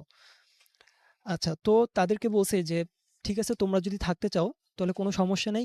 তোমরা দেখতেই পারতেছো এই বাসার এখন মানে যে অবস্থা সেখানে সব গোডাউন মানে সব জায়গায় বিভিন্ন ধরনের মাল-সামানা রাখা আছে। মানে হাঁড়ি-পাতিলের বস্তা রাখা আছে। মানে এটা একটা গোডাউনের মতো। হুম, তো তোমরা ডিরেক্টলি মানে একদম 3rd ফ্লোরে চলে যাও। 3rd ফ্লোরে গেলে তোমরা দক্ষিণ পাশে দেখবে একটা রুম আছে। হ্যাঁ? সেই রুমে তোমরা দেখে আসো। যদি তোমাদের পছন্দ হয়, তাহলে তোমরা তোমাদের মানে যতটুকু সাধ্য, যতটুক দিয়ে থাকতে পারলে তোমরা খুশি, ততটুকুই ভাড়া তোমরা দিও। তোমাদের সন্তুষ্ট মতো। মানে তাদের উপর কোনো ভাড়া প্রেশার নাই। নির্ধারিত করে নাই। তো তারা যখন গেছে, তখন হচ্ছে মাগরিবের আজানের একটু আগ মুহূর্তে আরকি। তো বাসাটা যখন দেখতে গেছে রুমটা, তো রুমটা মানে দরজাটা খুলেই তারা বুঝতে পারছে যে এই রুমের মধ্যে প্রায় বছর খানেক ধরে কেউ থাকে না। এখানে যে কারো বসবাস নাই, এটা তারা দেখেই বুঝতে পারছে। বিভিন্ন জায়গায় মানে ময়লা পড়ে আছে, মাকড়সার জাল পড়ে আছে। তো তারা আরেকটু ভিতরে গেছে। ভিতরে যাওয়ার পর ভিতরে যে আরেকটা গেট ছিল, ওই গেট খুলে যখন ঢুকছে, তখন দেখছে যে একটা মহিলা মানে জড়ো-সড়ো হয়ে, তার গায়ে 3 পিস ছিল, হুম, হুম, মাথায় একটা ওড়না ছিল। সে জড়ো-সড়ো হয়ে মানে মানে একদম আঁটো-সাঁটো হয়ে শুয়ে ছিল একদম। তো তাদেরকে দেখে ওই মহিলা শোয়া থেকে উঠে গেছে। শোয়া থেকে উঠে গিয়ে বলছে যে, "বাসা দেখতে আসছো? আচ্ছা ঠিক আছে দেখো।" এটা বলেই সে মানে চলে গেছে মানে রুম থেকে চলে গেছে। তো তারা এই বিষয়টা তেমন একটা মাথায় নেয় নাই। যেহেতু বাসার নিচে লোকজন আছে, সেহেতু এই মহিলা যদি বাসারই কেউ হয় তাহলে তারা তো জানেই যে এই মহিলাটা কে। তো তারা তেমন একটা মাথায় নেয় নাই যে এই মহিলাটা কোত্থেকে আসলো বা এখানে এভাবে কেন শুয়েছিল। তারা তেমন একটা ব্যাপারটা মাথায় নেয় নাই। তো তারা রুম-টুম সব দেখছে। রুম-টুম দেখার পর তাদের মনে হইছে যে ঠিক আছে আমরা ৩ জনের জন্য এই রুমটা পারফেক্ট। আমরা এটাতে থাকতে পারি। যেহেতু আমাদের উপর প্রেশারও নাই টাকা-পয়সার। তো বাড়িওয়ালার কাছে গেছে। বাড়িওয়ালার কাছে গিয়ে বলছে যে, "আচ্ছা আঙ্কেল আপনি কনফার্ম করেন। আমরা ১ সপ্তাহের মধ্যে চলে আসতেছি।" তো ১ সপ্তাহ পর তার যে আরেকটা ফ্রেন্ড ছিল, মানে তারা মোট ৩ জন। তো একজনের কথা তো বললামই যে আমার ফ্রেন্ড, আরেকজন হিন্দু একটা ছেলে ছিল। আরেকটা ছেলে ছিল যে একটু ধার্মিক টাইপের। মানে নামাজ-কালাম পড়তো। এজন্য আমি ধার্মিক বললাম আরকি। হুম, তো তারা ৩ জন চলে আসে। তারা ৩ জন আসার পর ওই বাসায় যখন উঠে তখন মানে টানা ১ মাস ১.৫ মাস তারা একদম নরমালি চলতেছিল। মানে খুবই ভালো, তাদের কোনো টেনশন নেই, কোনো রকমের খারাপ কিছুও দেখতেছে না, তাদের কোনো সমস্যাও হচ্ছে না। কিন্তু ১.৫ মাস পর তারা একটা জিনিস খেয়াল করে যে মাঝে, মাঝে রাতের বেলা তাদের ওয়াশরুমের যে মানে ভেজা স্যান্ডেলটা আছে, সেই ভেজা স্যান্ডেল কিন্তু রাসেল ভাই যদি স্যান্ডেলটা ভেজা থাকে তাহলে সেটা যদি কেউ হাঁটে তাহলে সেটার আওয়াজটা কিন্তু ভিন্ন হয়। সাধারণভাবে হাঁটলে এক ধরনের আওয়াজ হয়, কিন্তু ভেজা স্যান্ডেল কিন্তু মানে মানে অন্য ধরনের একটা আওয়াজ হয়। মানে হুম, বোঝা যায় যে এটা একটা ভেজা স্যান্ডেল। হুম, হুম, তো এই জিনিসটার আওয়াজটা বেশি খেয়াল করে হচ্ছে আমার যে ফ্রেন্ডটা, যার থেকে আমি ঘটনাটা কালেক্ট করছি, সে এই জিনিসটা বেশি খেয়াল করে। তো একটা জিনিস বলিনি রাসেল ভাই যে ওই হিন্দু যে ছেলেটা ছিল, সেই ছেলেটা কিন্তু কখনো প্যারানরমাল কোনো বিষয় সে কখনো ফেস করে নাই। তো তার এইসব বিষয় মানে জিনিস কখনো বিশ্বাসই হয় না। আর সে মানে মানে খুব সাহসী একটা মানুষ। তো এই কথা শোনার পর তার কাছে ব্যাপারটা একটু হাস্যকর মনে হইছে। আর তাকে বলছে যে মানে তাদের মধ্যেই মানে ব্যাপারটা একটু হাসাহাসি করে বলছে যে, "তোর কি মনে হয় যে জিনরা এতই পয়ঃপরিষ্কার যে একদম জুতা পরে হাঁটাহাঁটি করবে, বাথরুমে যাবে জুতা পরে, বাথরুম থেকে বের হবে জুতা পরে, এতই পয়ঃপরিষ্কার ওরা?" মানে একটু মজা করে বলছে, উড়ায় দিছে কথাটা। হুম, হুম, তো ঠিক আছে, ও বুঝে নিছে যে আচ্ছা ঠিক আছে, আমার শোনায় মানে শুনতে ভুল হইছে হয়তো। হুম, তো তারপরে আমার ফ্রেন্ড তার কিছুদিন পরে যে জিনিসটা মানে একটা স্বপ্ন সে দেখতো। হঠাৎ করে একটা স্বপ্ন সে দেখা শুরু করছে। স্বপ্নটা এমন ছিল যে তারা যে ফ্লোরে শুয়ে থাকে, যে ফ্লোরে তাদের কোনো খাট ছিল না, ফ্লোরে তারা বেড করে শুয়ে থাকতো। হুম, তো ওই মানে তারা ২ জন বাকি যে ২ জন ফ্রেন্ড তারা একসাথে শুইতো আর সে একটু আলাদা হয়ে শুইতো আরকি। তো তার পাশে একটু জায়গা খালি ছিল। স্বপ্নে সে দেখতো যে ওই যে মহিলাটা যারা যে মানে বাসা যখন দেখতে আসছে তখন যে হুম। মহিলাটাকে শুয়ে থাকতে দেখছিল, সেই মহিলাটা সেম জামা পরা, হ্যাঁ? তার দিকে ঘুরে খুব মানে করুণ দৃষ্টিতে তাকায় আছে। মানে এমনভাবে যেন সে কোনো সাহায্যের আবেদন চাচ্ছে। তার আচ্ছা। মুখটা একদম মলিন ছিল। কিছু একটা বলতে চাচ্ছিল। সে এরকম মানে মুখটা করে আছে। তো স্বপ্নটা যখন দেখছে, তো ঘুম থেকে ওঠার পর এই স্বপ্নটা ওই হিন্দু ফ্রেন্ডটাকে বলছে যে, "আমি ওরে দেখছি। আমি ওই মহিলাটাকে দেখছি।" তো ওই হিন্দু ফ্রেন্ডটা বলছে যে, "এটা একটা নরমাল ব্যাপার। আমরা অনেক সময় এরকম স্বপ্নে দেখি। একটা মানুষকে একবার দেখে তাকে আমরা স্বপ্ন দেখতেই পারি। এটা স্বাভাবিক ব্যাপার। এটাতে এত ঘাবড়ানোর কি আছে?" তো আচ্ছা ঠিক আছে, স্বপ্নকে আমি স্বপ্ন ভাবে নিলাম। তারপরে সেটা মানে মানে বাদ দিয়ে দিল। আচ্ছা ঠিক আছে।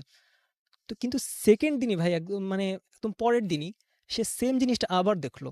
যে হুম, ওই মহিলাটা তার পাশে শুয়ে আছে আর পাশে শুয়ে ওরকমভাবেই মানে করুণ দৃষ্টিতে তাকায় আছে, কিছু একটা বলতে চাচ্ছিল, সাহায্যের আবেদন চাচ্ছিল। মানে এমন একটা মুখ নিয়ে সে শুয়ে আছে। হুম। তো 2nd দিন দেখার পর তার মনে একটা খটকা বাজছে যে আমি ঠিক আছে ১ দিন দেখলাম ভালো কথা। কিন্তু লাগাতার ২ দিন সেম জিনিস কেন দেখলাম? তখন তার মনে হয়েছে যে আমাকে কি কোনো মেসেজ দেওয়া হচ্ছে বা আমাকে কি কোনো এই স্বপ্নের মাধ্যমে কিছু বোঝানো হচ্ছে যে এই বাসায় কিছু আছে বা কিছু ঘটতে চলছে আমাদের সাথে, এমন কোনো মেসেজ আমাকে দেওয়া হচ্ছে কিনা। তো আচ্ছা। সেই দিন মানে সেই স্বপ্নটা আর মানে তার ফ্রেন্ডকে বলে নাই, কারণ ওরা সবসময় মজা করে উড়ায় দেয় সবকিছু। একদম তার পরের দিনই মানে থার্ড দিন মানে লাগাতার ৩ দিন এই স্বপ্নটা দেখলো আর কি। ৩য় দিন যেই স্বপ্নটা দেখছে যে সেই মহিলাটা সেভাবেই শুয়ে আছে, মানে তার দিকে ওইভাবেই তাকায় আছে, কিন্তু যে জিনিসটা অতিরিক্ত দেখছে সেটা হচ্ছে তার পায়ের সামনে একটা শূকর দাঁড়ানো ছিল। আচ্ছা। একটা খুব শূকর, ইন্টারেস্টিং। খুব হ্যাঁ, আজব ব্যাপার এটা। এটা একটা শূকর দাঁড়ানো হুম, ছিল আর শূকরের হাতে একটা ধারালো অস্ত্র বা এমন কিছু ছিল যেটা দিয়ে মানুষকে আঘাত করলে সে মারা যাবে। এমন কোনো ধারালো অস্ত্র ছিল। আর হুম, সেই মহিলাটা তার দিকে তাকায় এরকমভাবে মানে করুণ দৃষ্টিতে তাকায় ছিল। তো এইদিন স্বপ্নটা দেখে তার ভয় লাগছে। যে না, এটার একটা মানে আছে। অবশ্যই এটার একটা মানে আছে। নাহলে আমি লাগাতার এরকমভাবে আমাকে একটা জিনিস বারবার দেখানো, হ্যাঁ, এটার একটা অবশ্যই একটা মানে আছে। তো তার যে একটা ধার্মিক ফ্রেন্ড ছিল, সেই ধার্মিক ফ্রেন্ডটাকে বলছে যে, "ভাই আমি এরকম জিনিস বারবার দেখতেছি।" হুম, আর এই মহিলাটাকে যখন আমরা বাসায় আসছিলাম তখন আমরা দুজন এই মহিলাটাকে বাসায় দেখছিলাম। হুম, হুম। যে এই মহিলাটা বাসায় শুয়ে আছে। আমি সেম জামা কাপড়েই তাকে দেখছি। তো ওই ফ্রেন্ডটা বলছে যে, "আচ্ছা যেহেতু এটা স্বপ্নের ব্যাপার, স্বপ্নের তাবিরের ব্যাপার, সেহেতু এটা যেমন তেমন একটা ব্যাখ্যা করে দিলে কিন্তু এটা ঠিক হবে না। যেহেতু উল্টাপাল্টা তাবির করলে সেটাও সত্যি হয়ে যেতে পারে।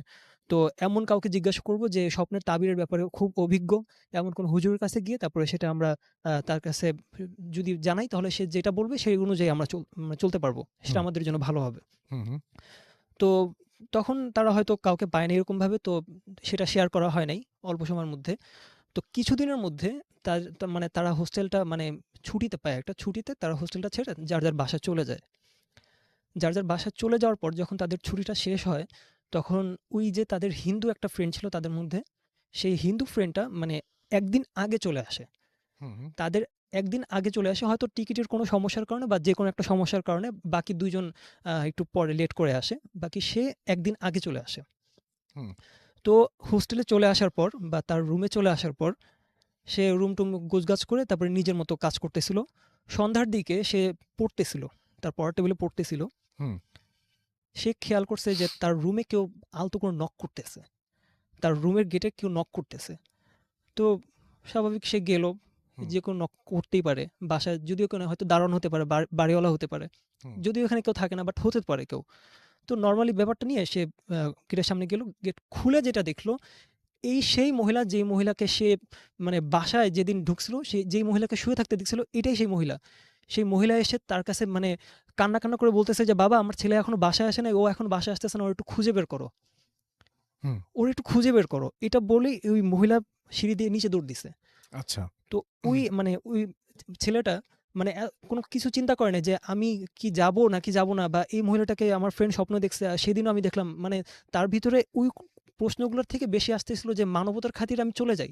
আমি তাকে সাহায্য করি, ছেলেটাকে খুঁজে বের করি। হুম, তো ওই মহিলাটার পিছনে যাচ্ছিল সে। তাদের মধ্যে মানে পার্থক্যটা বেশি ছিল না। মানে সে এতটুকু পার্থক্য ছিল যে সে যদি গেট থেকে বের হয়ে মানে এদিক সেদিক তাকায় তাহলে ওই মহিলাটাকে দেখতে পারবে আর তাকে ফলো করতে পারবে যে সেই মহিলাটা কোন দিকে যাচ্ছে। তো সে ওই মহিলাটার পিছনে দৌড়ালো। দৌড়িয়ে সে যখন রাস্তায় নামলো, রাস্তায় নামার পর দেখলো যে আশেপাশে খুব মানে একদমই খালি জায়গা। সেখানে আশেপাশে ওই বাসার আশেপাশে কোনো গলিও নাই যে সে ঘুরে চলে যাবে। একটা লম্বা রোড। কোনো জায়গায় ওই মহিলাকে দেখলো না। হুম, তো সে ফিরে আসলো। ফিরে আসার পর দারোয়ানকে জিজ্ঞাসা করলো যে, "আচ্ছা চাচা, আপনি কি এখানে কোনো মহিলাকে দৌড়ায় যেতে দেখছেন কিনা?" তো তখন চাচা তাকে বলছে, "না, আমি কাউকে দেখি নাই। আমি ভাবছি যে তুমি হয়তো কোনো প্রয়োজনে নিজেই দৌড়ায় চলে গেছো, হয়তো কোনো প্রয়োজনে।" কিন্তু আচ্ছা। চাচা জানতো, মানে দারোয়ান চাচা জানতো এই বাসায় কি হয়েছিল বা এখন পর্যন্ত কোনো সমস্যা আছে কিনা। হ্যাঁ, এই ব্যাপারে দারোয়ান জানতো, কিন্তু তাকে কিছু বলে নাই। হুম, হুম, কোনো একটা কারণবশতই হয়তো বলে নাই। হয়তো বুঝতে পারছে যে সে ভয় পাবে, এমন কিছু। তো সে বাসায় ফিরে আসে। রুমে ফিরে আসার পর তার ফ্রেন্ডকে ফোন দেয়, যে ফ্রেন্ডটা মানে আমার ফ্রেন্ডকে ফোন দেয়। হুম, হুম, ফোন দিয়ে বলে যে, "আমি ওই মহিলাকে আবার দেখছি। ওই মহিলা গেট খুলে আমাকে সাহায্যের আবেদন করতেছিল। তার ছেলেকে খুঁজতে বলতেছিল। আমি যখন নিচে গেছি তখন তাকে আমি পাই নাই। অথচ তাকে আমার দেখার কথা।" তখন বলছে যে, "আচ্ছা ঠিক আছে, তুই ঘাবড়াইস না। আমরা আসতেছি আজকে ভোর রাতের মধ্যে বা মাঝরাতের মধ্যে আমরা ঢাকায় পৌঁছে যাবো। আমরা তোর কাছে চলে আসবো। তুই হুম। আজকে রাতটা একটু ওয়েট কর।" কিন্তু রাসেল ভাই, এই রাতটাই যে তার জন্য এতটা ভয়ংকর একটা রাত হয়ে যাবে সেটা কেউ জানতো না। সে রাতের বেলা কোনো একটা মানে রাতের বেলা তার ওয়াশরুমে যাওয়ার প্রয়োজন হয়। যখন ওয়াশরুমে যায় রাসেল ভাই, তার ঘাড়ের মধ্যে মানে সে বসা অবস্থায় ঘাড়ের মধ্যে ফিল করতে পারে যে মানে বাতাসে যদি কোনো পশম বা চুল যদি তার ঘাড়ের মধ্যে এসে টাচ করে, সে যেরকম অনুভব করবে সে সেরকমভাবে অনুভব করতেছিল যে তার ঘাড়ের মধ্যে কিছু একটা লাগতেছে। হুম, হুম। তো সে উঠে যায়। উঠে গিয়ে দেখতে পারে যে, যেই মহিলাটাকে তার ১ম এ দেখছিল, যেই মহিলাটা তাকে সাহায্যের আবেদন করছিল, সেই মহিলাটার গায়ে যে জামা ছিল, সেই জামাটা পরেই একটা লাশ ঝুলে আছে। যার কোমর থেকে মাথা পর্যন্ত মানে একটা মানুষ কুঁজো হয়ে থাকলে যেভাবে ঝুলে থাকে, সেভাবে ঝুলে আছে। আর তার মুখটা দেখা যাচ্ছে না, পুরোটা চুল দিয়ে ঢাকা ছিল। সে সহ্য করতে পারতেছিল না। সে যতই সাহসী হোক, সে সহ্য করতে পারতেছিল না। কিন্তু অল্প তাকানোর মধ্যে সে যেটা দেখছে, সেটা তার ওই মহিলার গলার মধ্যে, ওই মহিলার গলার মধ্যে খুব মোটা করে একটা মানে রক্ত জমাট হয়ে থাকলে যেরকম দাগ হয়ে থাকে, সেরকম একটা দাগ হয়েছিল। আচ্ছা। তো ভাগ্য ভালো যে ও সেন্সলেস হয়ে যায় নাই। ওর সাহস ছিল, সেন্সলেস হয়ে যায় নাই। ও রুম থেকে বের হয়ে খুব দ্রুত বাসা থেকে নেমে কোনো একটা টঙের দোকানে গিয়ে সে সিগারেট-মিগারেট খেয়ে মানে নিজেকে একটু রিকভার করার চেষ্টা করতেছে। মানে একটু সান্ত্বনা দেওয়ার চেষ্টা করতেছে যে, "আমি ঠিক আছে, যা দেখছি ওকে, বাট এখন আমি ঠিক আছি।" মানে নিজেকে একটু সান্ত্বনা দিচ্ছে। হুম, হুম, তো রাতের বেলা মানে ভোর রাতের বেলা ওর ফ্রেন্ডরা আসছে। ওর ফ্রেন্ডরা আসার পর ওরে দেখছে যে ওর রাস্তার মধ্যে ঘুরতেছে, বাসায় নাই। ওর রাস্তার মধ্যে ঘোরাফেরা করতেছে। তো বলছে যে, "কি ব্যাপার? তুই এখানে কেন? এত সকালবেলা? তুই তো এত সকালবেলা ঘুম থেকে ওঠার মানুষও না। তুই এত সকালবেলা এখানে কেন?" পরে বলছে যে, "গতকাল আমার সাথে এগুলো হইছে। আমরা যাকে বাসায় এসে দেখছিলাম, যে মহিলাটাকে দেখছিলাম, সেই মহিলাটাকে আমি লাশ হয়ে ঝুলে থাকতে দেখছি ওয়াশরুমে আমার পিছনে। আর তার চুল আমার ঘাড়ে এসে লাগছে। আমি পুরোপুরি ফিল করছি সেটা। আমি নিজের চোখে দেখছি।" তো তখন তারা ৩ জনই ভয় পাইছে। যে ধার্মিক ফ্রেন্ডটা ছিল সেও ভয় পাইছে যে, ঠিক আছে, এতদিন এত কিছু শুনে আসছি, আজকে আমাদের সাথে এরকম কিছু হইছে। তো তখন বুঝতে পারছে যে এই বাসায় নিশ্চিত কিছু খারাপ কিছু আছে, যেটার কারণে এই বাসা কোনো ভাড়া হয় না বা এই বাসার এখন গোডাউন বানায় ফেলছে। তো তারা সরাসরি বাড়ির মালিকের কাছে যায়। বাড়ির মালিকের কাছে গিয়ে বলে যে, আমরা এরকম কিছু ফেস করছি। আমাদেরকে একটু সত্যটা বলেন যে এই বাসায় কি হইলো বা এমন কেন আমরা এরকম দেখছি? আপনি কিছু জানেন কিনা?" তো তখন বাড়ির মালিকটা একটু লজ্জিত হয়ে গেছে বা মানে একটু নত হয়ে গেছে তাদের কাছে। তারপরে তারা বলল, মানে বাড়ির মালিক তাদেরকে বলল যে, "বাবা, তোমরা যখন ১ম দিন আসছো তখন আমি তোমাদেরকে একটা কথা জিজ্ঞাসা করছিলাম যে, তোমরা কয়জন? তো তখন তোমরা যখন বুঝলা ৩ জন, তখন আমার একটু নিজের ভিতরে একটু বিশ্বাস জাগছে যে তোমরা যেহেতু ৩ জন আছো তাহলে তোমাদের কোনো ক্ষতি হবে না। বাট এই বাসার যে স্টোরিটা সেটা আমরা তো তোমাদেরকে বলতেছি, বাট আমি তোমাদেরকে রাখছি এইজন্য যে আমার বিশ্বাস ছিল যে তোমরা যেহেতু ৩ জন আছো তোমাদের কোনো ক্ষতি হবে না। কিন্তু এখানে একজন যারাই থাকছে এ পর্যন্ত, একজন যারাই থাকছে তার এরকম কোনো সমস্যা হইছে। কিন্তু যখন গ্রুপ মিলে যখন কারা ছিল হুম। তখন তারা কোনো খারাপ কিছু ফেস করে নাই। তো এইজন্য আমি তোমাদেরকে রাখছিলাম। তো বলছি যে এইখানে যেটা হয়েছিল এই বাড়িটা খুবই পুরনো। তো এই বাড়িটা যখন নতুন ছিল মানে তখন এই বাসার ভাড়াটিয়ার পুরো বাসাটাই ভাড়া ছিল। ভাড়াটিয়ার থাকতো এখানে। তো এই রুমে একটা ফ্যামিলি ছিল যে ফ্যামিলিতে মানে স্বামী-স্ত্রী আর তাদের একটা মানে ছেলে ছিল যেই ছেলেটা মানে সাবালক যে একা, একা চলাফেরা করতে পারে, ভালো-মন্দ বুঝে এতটুকু বয়স হইছে। তো তাদের মধ্যে সবসময় ঝগড়া লেগেই থাকতো। ওই স্বামী-স্ত্রীর মধ্যে সবসময় ঝগড়া লেগেই থাকতো। তো একদিন তাদের ছেলেটা মানে বাসার বাইরে ছিল, রুমের বাইরে ছিল। তখন ওই ছেলের চাচা আর তার বাবা ওই মহিলাকে মানে গলায় গামছা পেঁচায় তারপরে ২ জন ২ দিক থেকে টেনে তারপরে তাকে মেরে ফেলে। আর মারার পর তাকে ওই ওয়াশরুমের যে ভেন্টিলেটর আছে বা যেটা থেকে বাতাস-টাতাস আসে যেটা আমরা বলি, ওই ভেন্টিলেটরের সাথে তাকে ঝুলায় রাখছিল। যেটা সে যেভাবে দেখছিল তাকে আরকি, ওই হিন্দু ছেলেটা যেভাবে দেখছিল ঠিক সেভাবে ঝুলায় রাখছিল। তো এটা অনেক বড় একটা ক্রাইম ছিল রাসেল ভাই, যেটা আমি রিসার্চ করার কোনো প্রয়োজন মনে করি নাই, যেহেতু এটা বাংলাদেশে এখন অনেক জায়গায় অনেক কিছু এরকম অনেক কাহিনী আছে। এজন্য আমি এটা রিসার্চ করার তেমন একটা প্রয়োজন মনে করি নাই। তবে রাসেল ভাই একটা কথা, যে আমি এর আগেরবার যখন আসছিলাম আমি ঠাকুরগাঁওয়ের একটা মানে ব্রাহ্মণবাড়িয়ার একটা ঘটনা বলছিলাম। সেটার মানে প্রমাণ বা ওই জায়গার একটা ছবি আমি আনতে ব্যর্থ হয়েছিলাম, যেহেতু ওটা আমার থেকে অনেক দূরে। কিন্তু এটা যেহেতু পুরান ঢাকা আর আমার নাগালের ভিতরে ছিল, তো আমি অ্যাড্রেস নিয়ে ওই বাসায় যাই। ওই বাসায় গিয়ে আমি মালিককে পাই না বা আমি কাউকে চিনি না, কোনটা মালিক কোনটা দারোয়ান আমি কিছু বুঝতে পারিনি। তো কারোর সাথে আমার কথা হয় নাই। তো আমি একটু মানে পাশের বাসার ছাদে উঠে আমি ওই বাসার 3rd ফ্লোর মানে যে রুমটায় সমস্যা হয়েছিল ওই রুমের বাইরের সাইড থেকে একটা ছবি তুলে নিয়ে আসছি, মানে শুধুমাত্র আপনাকে ঠিক আছে। দেখানোর জন্য। Thank you so much. Thank you. আমরা চলে যাব আমাদের পরবর্তী অতিথির কাছে এবং তার আগে আমরা যেটা করব সেটা হচ্ছে যে একটু আমরা দেখব যে আমাদের ফেসবুকে যারা আছেন তারা কি করছেন এবং কি লিখছেন।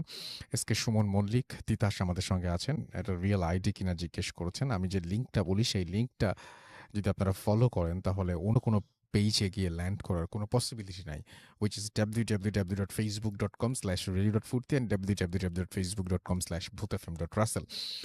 আমাদের সঙ্গে এছাড়াও দেখতে পাচ্ছি আদ্রিতা আফরিন আছেন, আমাদের সঙ্গে আছেন মাহাদি হায়াত, ইমন খান হৃদয় আমাদের সঙ্গে আছেন দেখতে পাচ্ছি মোহাম্মদ জাকির হুসাইন, তৌফিক শাহরিয়ার আমাদের সঙ্গে আছেন, এমডি আফতাব উদ্দিন তৌফিক আমাদের সঙ্গে আছেন, রাজিবুল হাসান আমাদের সঙ্গে আছেন আফনান রাফিদ তামিম, এছাড়াও আমাদের সঙ্গে আছেন নুরুন্নবী শাহ, প্রিন্স নাইম, এমডি শাহরিয়ার হোসেন, এছাড়াও আছেন আমাদের সঙ্গে দেখতে পাচ্ছি নাইভারম্যান ইমন, আমাদের সঙ্গে আছেন নেহা NH, আছেন আমাদের সঙ্গে এছাড়াও লতিফ উর রহমান, আছেন এমডি আলমগীর হুসাইন, ইমন খান হৃদয় আমাদের সঙ্গে আছেন, মেহেদি হাসান আকিব, তানহা তাবাসসুম রিয়া, রনি গোপ, দিন মোহাম্মদ ফিজ, রেদওয়ান হৃদয়, লিটন, মাকসুদা খানম, কাজী মজহারুল ইসলাম সহ আরও অনেকে আছেন। আমরা চলে যাব আবারও আফনান ভাইয়ের কাছে, তার ঘটনাটা শুনে আসবো, সেকেন্ড ঘটনাটা, এবং আশা করছি এই ঘটনাটি আপনাদের ভালো লাগবে। চলুন চলে যাই সরাসরি আফনান ভাইয়ের কাছে। থ্যাংক ইউ রাসেল ভাই। ভাই এখন যেই ঘটনাটি আমি শেয়ার করব সেটাও আমাদের রাজবাড়ী জেলার ঘটনা। জি তো এটা একটা বিলের ঘটনা। জি তো এই বিলের অবস্থানটা আমি একটু বলি। এই বিলটা রাজবাড়ী জেলার সুলতানপুর ইউনিয়নের মধ্যে পড়ে গিয়েছে জি আর কি। তো সুলতানপুর ইউনিয়নের মানে ধর্মসী গ্রাম থেকে এটা আসলে শুরু। তো এটাকে মাসাইলের বিল বলে। জি এটা অনেক বড় বিল, কিন্তু মানে এমনি শুষ্ক মৌসুমে এটা অতটা বোঝা যায় না, কারণ সেখানে চাষাবাদ হয়। কিন্তু বর্ষাকালে এই যে কিছুদিন পর থেকেই যেটা শুরু হবে বর্ষাকাল, তখন অনেক মানে এত সুন্দর পরিবেশ, এবং ওখানে যেই বাড়িঘরগুলো আছে মানে দ্বীপের মতো দেখা যায়, মনে হয় যে একটা সমুদ্রে অনেকগুলো দ্বীপ এরকম মনে হয়। খুবই সুন্দর একটা পরিবেশ আর কি ওখানে। তো আমি নিজেও ওই বর্ষাকালে আমি সেখানে গিয়েছিলাম, খুব ভালো লেগেছিল। এখন আমি ওই বিল রিলেটেড একটা ঘটনা আমি আপনাদেরকে শিওর শেয়ার করব। জি তো ওখানে এই ঘটনাটি রাসেল ভাই ফার্স্ট যে ঘটনাটি বলেছিলাম ওই যে ৮৬ বা ৮৭ সালের দিকে, এই ঘটনাটি ঠিক একই সময়ের দিকের ঘটনা। তো ওখানে নাসির নামে একটা ছেলে ছিল। তো ওদের বাসা ওই ওখান থেকে আরেকটু এগিয়ে গিয়ে আরেকটা গ্রাম আছে। এটাকে আমার এই মুহূর্তে নাম মনে করতে পারছি না আরকি। জি উম তো যাই হোক। তো মনে পড়েছে, বেলেশ্বর নামে একটা গ্রাম আছে ওখানে। তো ওই বেলেশ্বর গ্রামের নাসির নামে একটা ছেলে ছিল। জি তো ওদের বাড়িতে কিছু আত্মীয়স্বজন এসেছিল। রমজান মাসে। এটা ওই সময়টাও ছিল রাসেল ভাই রমজান মাস, বর্ষাকাল। তো রমজান মাসে যখন এসেছিল, তখন রমজান মাসে আসার পরে তো ওদের একটা প্ল্যান ছিল যে, যেহেতু আমরা এক সময় একটা আসলাম, তাহলে একটা কাজ করি। আমরা সারাটা দিন যদি একটু বিলে নৌকা নিয়ে একটু ঘোরাঘুরি করি, ইফতারের আগে বাসায় চলে আসবো। জি। তো এরকম একটা পরিকল্পনা ছিল তাদের, এবং সত্যি তাই ৩ জন মিলে তারা একটি নৌকা নিয়ে ওই মাসাইলের বিল দিয়ে তারা ঘোরাঘুরি করছে আরকি। তো তারা বেরিয়েছে ১২টার দিকে। তারা চিন্তা করেছে আবার ঘন্টাখানেক করে আমরা ইফতারের আগেই, মানে আসরের সময় আমরা ফিরে আসবো। এরকম একটা প্ল্যানিং তাদের ছিল। জি। তো ওরা যখন ওখানে ঘোরাঘুরি করছিল, তো যখন ফিরে আসবে, বাসায় ফিরে আসবে, আসরের সময় হয়ে গেছে, ফিরে আসবে। তো তখন হঠাৎ ওই যে একটা দ্বীপের মতো যেই ঘরবাড়ি আছে যেখানে একটু উঁচু করে, কারণ বর্ষাকালে ওই ঘরবাড়িগুলো যাতে তলিয়ে না যায়, এজন্যে মাটি ফেলে ওই উঁচুতে ঘরবাড়ি করা হয় ওখানে। তো ওখানে হ্যাঁ, হঠাৎ করে দেখে যে ২০-২৫ জন লোক ওদেরকে ডাকছে। জি। জোরে, জোরে ডাকছে, "এই বাবারা এদিকে আসো, এদিকে আসো। আমাদের একটু সমস্যা হয়েছে, এদিকে আসো।" তখন ওরা চিন্তা করে, যাই দেখি কি সমস্যা। তো ওনারা সেখানে যান। তো যাওয়ার পরে বলছে যে, দেখে যে মানে নতুন বিয়ে হয়েছে, সদ্য বিবাহিত একটা দম্পতি আছে। বিবাহের মানে লাল শাড়ি পরা হুম, হুম। বউ আছে, জামাইও আছে সেখানে। তো বলল যে, আমরা তো আসলে ওই পাশে" বলল যে, "এখান থেকে প্রায় ০.৫ কিলোমিটার বা ১ কিলোমিটার দূরে আরেকটা বাড়ি আছে।" হুম। তো বলল যে, "আরেকটু সামনেই। তো এখন তো আ এই নতুন বউর শরীরে অনেক গহনা আছে। ডাকাতি হতে পারে। আমাদের নৌকায় একটু সমস্যা হয়েছে, মেরামত করতে সময় লাগবে। জি। তো তোমরা একটু যদি হেল্প করতে, অন্তত এই হাসব্যান্ড ওয়াইফ যারা, এদেরকে একটু আগে, আগে পৌঁছিয়ে দিয়ে আসো। সন্ধ্যার আগে পৌঁছে দিলে আমরা পরে যাব।" তখন উনারা চিন্তা করলেন যে, ঠিক আছে, যেহেতু উনারা এভাবে বলছেন, আ একটু উপকার করার দরকার। তো উনারা জাস্ট শুধু, কারণ নৌকাটা ছোট ছিল, ৫ জন ওঠার জন্য যদিও যথেষ্ট ছিল না, তারপরেও মানে আ ওরা ওরা ছিল ৩ জন, এবং ওই হাসব্যান্ড ওয়াইফ ২ জন ওদেরকে উঠালো। উঠিয়ে তো বলল যে, ঠিক আছে, তোমরা চলে যাও। এখন রাসেল ভাই, ওনারা যে কোথায় যাবেন এটা জানতো না। শুধু জাস্ট ওই যেই হাসব্যান্ড যে ছিল যেখানে, ওই মহিলার, তো তাকে জিজ্ঞেস করছিল যে, আমরা কোন দিকে যাব? শুধু উনি কোনো কথা বলে না। শুধু হাত দিয়ে সামনে দেখায় যে, আপনি সামনের দিকে চলেন। তো নৌকা নিয়ে সামনে যাচ্ছে, যাচ্ছে, যাচ্ছে, অনেকক্ষণ হয়ে যায়। প্রায় ১ কিলোমিটার পার হয়ে গেছে। এদিকে কিন্তু রাসেল ভাই সন্ধ্যা নেমে আসছে। ওরা তো বাসায় গিয়ে ইফতার করবে। জি। সন্ধ্যা নেমে আসছে। কিন্তু পথ আর শেষ হয় না। এবং ওই যে দ্বীপের মতো কোনো ঘরবাড়ির ওরা দেখা পায় না। মনে হচ্ছে যে একটা, মানে সমুদ্র বা এমন একটা নদীর মধ্যে তারা পড়েছে যে তার কোনো কূল কিনারা দেখা যাচ্ছে না। তখন ওদের, মানে ওরা বলে যে, "ভাই, আমরা আসলে কোন দিকে যাচ্ছি? আমরা তো পথ ভুল করছি না?" হুম, হুম। তখন আবার ওই জামাইটা মানে যেই বর সেজে ছিলেন, সে আবার হাত দিয়ে দেখাচ্ছে সামনে। ওরা সামনের আচ্ছা। দিকে যাচ্ছে।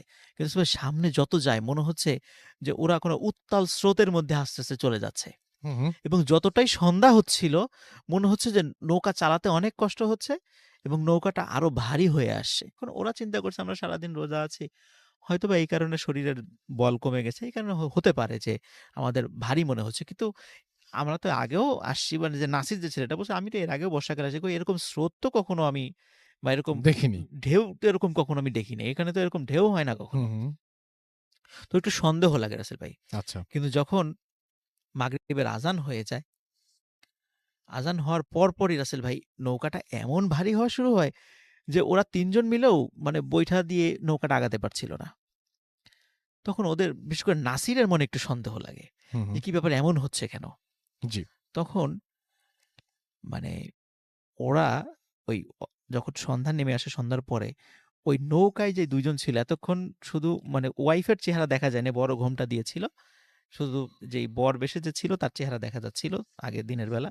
হুম, হুম। কিন্তু রাসেল ভাই যখন সন্ধ্যার পরে, মানে অদ্ভুত রকমের দুটো চেহারা ওরা আবিষ্কার করলো ওদের নৌকায়। দেখলো নৌকার উপরেই? নৌকার উপরেই আচ্ছা। যে, মানে মানে বধূ বেশে যে মেয়েটি ছিল, তার ঘোমটা সে খুলে ফেলেছে, এবং মানে অত্যন্ত কালো এবং বিকট চেহারার একটা মহিলা সে। হুম, হুম। এবং তার মাথার মানে পুরা মাথার ১/৩ জুড়ে মোটা, মানে দাগে সিঁদুর দেয়া তার মাথায়। আচ্ছা। এবং ওই যে সাথে যে বরবেশের যে লোকটা ছিল, হুম, হুম। তার চেহারাও বিকট আকার ধারণ করেছে। হুম, হুম। তখন এরা ২ জন মিলে যে কাজটা করে রাসেল ভাই, ওই যে বর এবং বধূ বেশে যে ছিল, এরা ২ জন মিলে ওই ৩ জনকে অ্যাটাক করে বসে আচ্ছা, এবং ধস্তাধস্তি হতে শুরু করে। আচ্ছা। এদিকে রাসেল ভাই যখন ওদের ফ্যামিলির লোকজন এই ৩ জনকে খুঁজে না যখন দেখে যে ইফতার সময় হয়ে গেছে, ওরা আসছে না, তখন বিকাল হয়ে গেছে আসে না, তখনই কিন্তু ওরা চিন্তা করেছে কোনো বিপদে পড়ল না তো? বেড়াতে আসছে ২ টা ছেলে, ওরা তো বিপদে পড়ে নাই। হুম, কারণ হুম। ওনারাও রাসেল ভাই একটা নৌকা নিয়ে বের হয়েছিল। আচ্ছা। নৌকা নিয়ে বের হওয়ার পরে তখন ওনারা দূর থেকে তখন ওই যে ৫ ব্যাটারির লাইট ছিল আরকি, টর্চ হুম, লাইট হুম। ছিল। দূর থেকে টর্চ মেরে, মেরে দেখছিল কোথাও দেখা যায় কিনা এবং আশেপাশের লোকদেরকে জিজ্ঞেস করছে, "এরকম টাইপের ৩ জনকে নৌকা নিয়ে কোথাও দেখেছো?" তখন অনেকেই বলেছে যারা ওই মাছ ধরে রাসেল ভাই সন্ধ্যার আগে ফিরে আসছিল। হুম, হুম। তখন ওনারা বলতেছিল যে, "হ্যাঁ, ৩ টা ছেলেকে তো নৌকা নিয়ে যাওয়া দেখলাম।" তখন রাসেল ভাই এখানে একটা বিষয়, যারা এসেছে ফিরছে তারা কিন্তু সবাই ওই নৌকায় ৩ জনকে দেখেছিল। হুম, হুম। কিন্তু নৌকায় কিন্তু আসলে ৩ জন ছিল না, ছিল ৫ জন।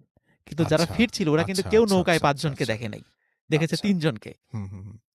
তখন ওরা যারা ওই এসেছিল তখন জানে যে অনেক সময় বর্ষাকালে এই সমস্ত জায়গায় কিছু ভয়ের ঘটনা ঘটে থাকে। তখন ওরা চিন্তা করেছিল আমাদেরকে আরো দ্রুত সামনের দিকে এগিয়ে ওদেরকে খুঁজতে হবে।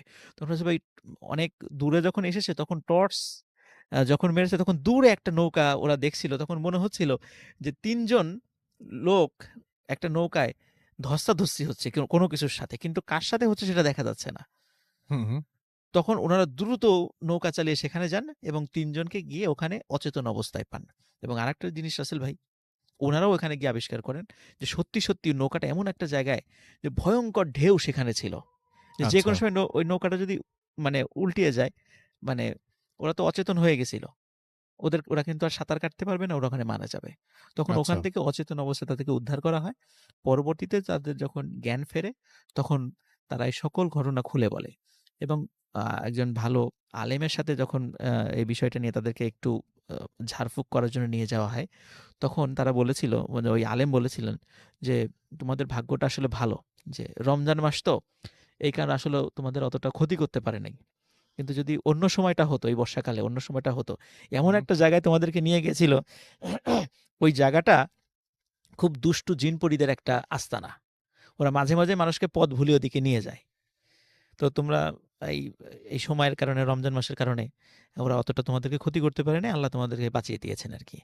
তো এরপরে ওরা মোটামুটি এরপরে ওদের সাথে এই ধরনের ঘটনা রাসেল ভাইয়ের কখনো ঘটে নাই।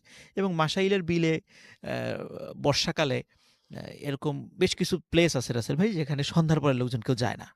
আচ্ছা। ওখানে এখনো এই ধরনের কিছু সমস্যা রয়ে গেছে।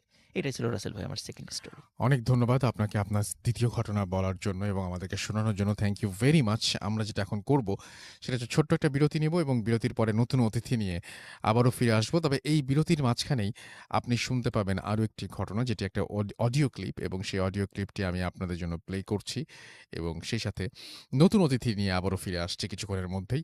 সেই পর্যন্ত আমাদের সঙ্গে থাকুন। আমাদের ইমেইল অ্যাড্রেস হচ্ছে bhutfm@radiofurti.fm, which is BHTFM@radio FORTI.FM। আপনার নাম, ঠিকানা এবং ফোন নাম্বার সহ আপনার জীবনে ঘটে যাওয়া বা আপনার জানা সেরা ঘটনা লিখে পাঠিয়ে দিতে পারেন আমাদের কাছে। ঘটনার শুরুতে অবশ্যই উল্লেখ করুন যে ঘটনাটি আপনি স্টুডিওতে এসে শেয়ার করতে চান নাকি আপনি চান আপনার ঘটনা আমরা পড়ে শোনাই। যারা দেশের বাইরে আছেন তারা সরাসরি অডিও ক্লিপ পাঠাতে পারেন বা লিখেও পাঠাতে পারেন ঘটনাটি। আমাদের দুটো ফেসবুক পেজ রয়েছে, www.facebook.com/radio.furti and www.facebook.com/bhutfm.russell। এই দুটো অ্যাড্রেসে এসেও আমাদেরকে লিখতে পারেন, আপনার কথা জানাতে পারেন। এবং এছাড়াও আমাদেরকে টুইটারের যে আমাদের যে পেজটা রয়েছে সেটা হচ্ছে যে RJ রাসেলের যে পেজটা সেটা হচ্ছে রাসেল RUSSEL রাসেল আন্ডারস্কোর ভূত FM BHTTFM। ব্যাস হয়ে যাবে। আমরা চলে যাচ্ছি একটা ছোট্ট ঘটনায় এবং ফিরে আসছি একটু পরেই। সেই পর্যন্ত আমাদের সঙ্গে থাকুন। স্টে টিউনড টু রেডিও ফুর্তি, রেড FM অ্যান্ড ডু ফুর্তি। Bhoot FM. The night comes alive. বিশ্বাস করা না করাটা আপনার ব্যাপার।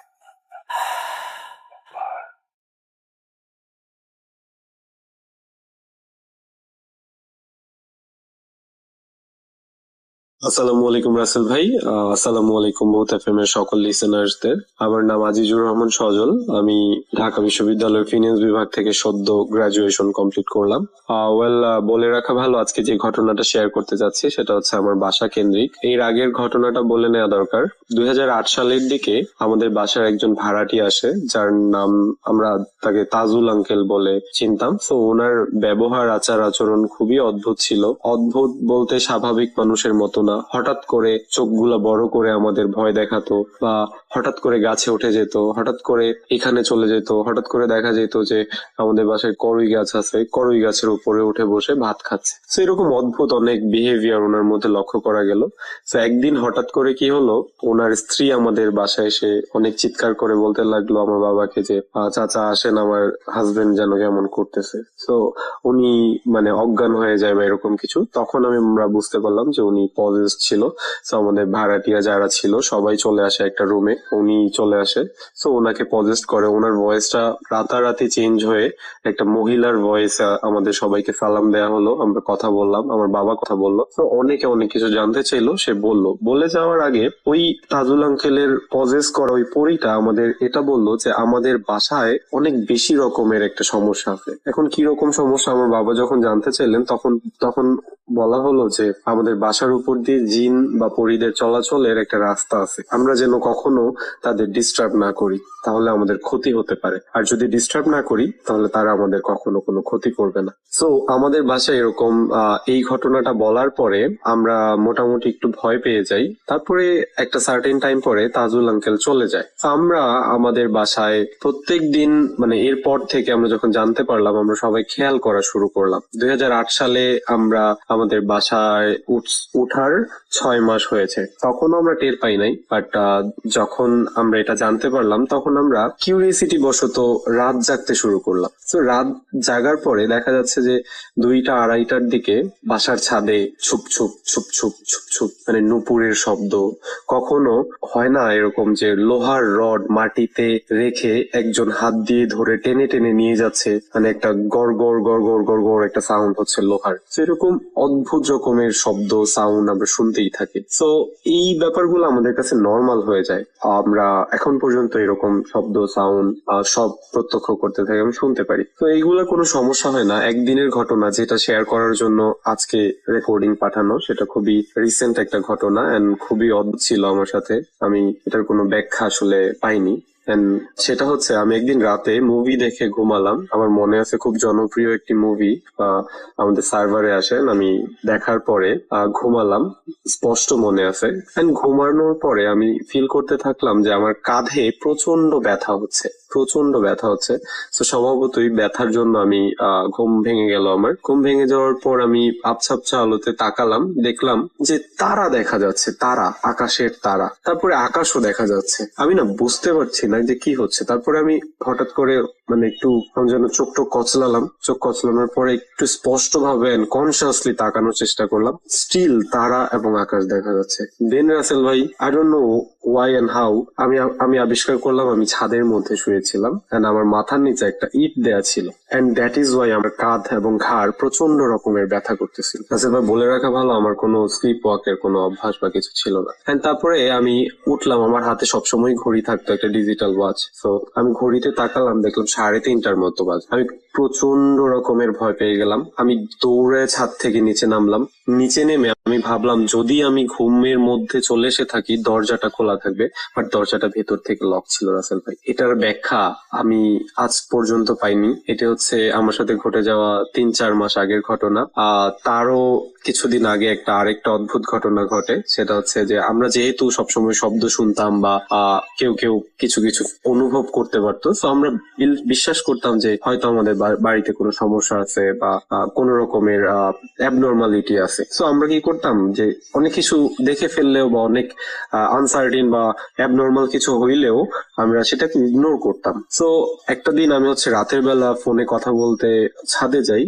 ইটস অলমোস্ট 1টা-1:30 এরকম বাজে। আমি ফোনে কথা বলতে যাই। তো ছাদে যাওয়ার পরে আমি কথা বলার 5 মিনিট পর দেখতে পেলাম কোনো বাতাস নাই, কিছু নাই। আমাদের ছাদের যে এক্সট্রা রড গুলা বা মানে উপরে আরেক তালা বাড়ানোর জন্য যে কিছু রড থাকে যেগুলা ইউজ ইউজ করা হয় পরে, যখন বাড়ি বানানো হবে, আরো বড় করা হবে। তো উপরের এই রড গুলা টং টং টং টং করে কাঁপতে থাকে, টং টং টং টং করে কাঁপতে থাকেন, অনেক বেশি পরিমাণে কাঁপতে থাকে, যেটাকে স্বাভাবিক কাঁপুনি মনে হবে না, যে বাতাসের জন্য কাঁপছে। রাসেল ভাই, বিশ্বাস করবেন না, আমার ভেতরটা পুরো নড়ে উঠে। আমি ভয়ে জাস্ট কিছু করতে পারি না, জাস্ট ফোনের ওই পাশে আমি ফোনের মধ্যে এমন একটা ভাব করতে থাকি, ফোনে কথা বলতে বলতেই বলতে থাকি যে আর 5 মিনিট, আর 5 মিনিট পরেই চলে যাব। তো যখনই আমি বললাম যে আর 5 মিনিট পরে চলে যাব, শব্দ বা বাতাসে এই রড গুলা নড়া বন্ধ হয়ে গেল। আমি কথা বলতে থাকলাম, and আমি যেহেতু বুঝতে পারলাম যে আমাদের বাসায় একটু মানে অ্যাবনর্মালিটি আছে, বা আমাদের তো এখন পর্যন্ত কোনো ক্ষতি করে নাই, সো ওই ভরসায় আমি কথা বলতে থাকলাম। আমার খেয়াল ছিল না কতক্ষণ কথা বললাম। ঠিক 10 মিনিট বা 15 মিনিট পরে মানে আবার টং টং টং টং টং টং করে শব্দ শুরু হইল। তখন আমি রাসেল ভাই বুঝতে পারলাম যে আসলে আমার বুঝে এখন চলে যাওয়া উচিত। সো আমি কোনো কিছু করলাম না, ফোনটা পকেটে নিয়ে সুন্দর করে ছাদ থেকে নেমে চলে আসলাম। রাসেল ভাই, এছাড়াও আমাদের বাড়িতে অনেক রকমের ঘটনা, আরো কিছু প্রত্যক্ষ জিনিসপত্র হয়েছে, আজকে সময়ের অভাবে বলতে পারলাম না। যদি আমার ঘটনা আপনার একটু পছন্দ হয়ে থাকে, আপনি আমাকে কল করতে পারবেন, বা আপনি আমাকে টেক্সট দিতে পারবেন। শুভকামনা ভূত এফএম-এর জন্য। Bhoot FM. The night comes alive. বিশ্বাস করা না করাটা আপনার ব্যাপার।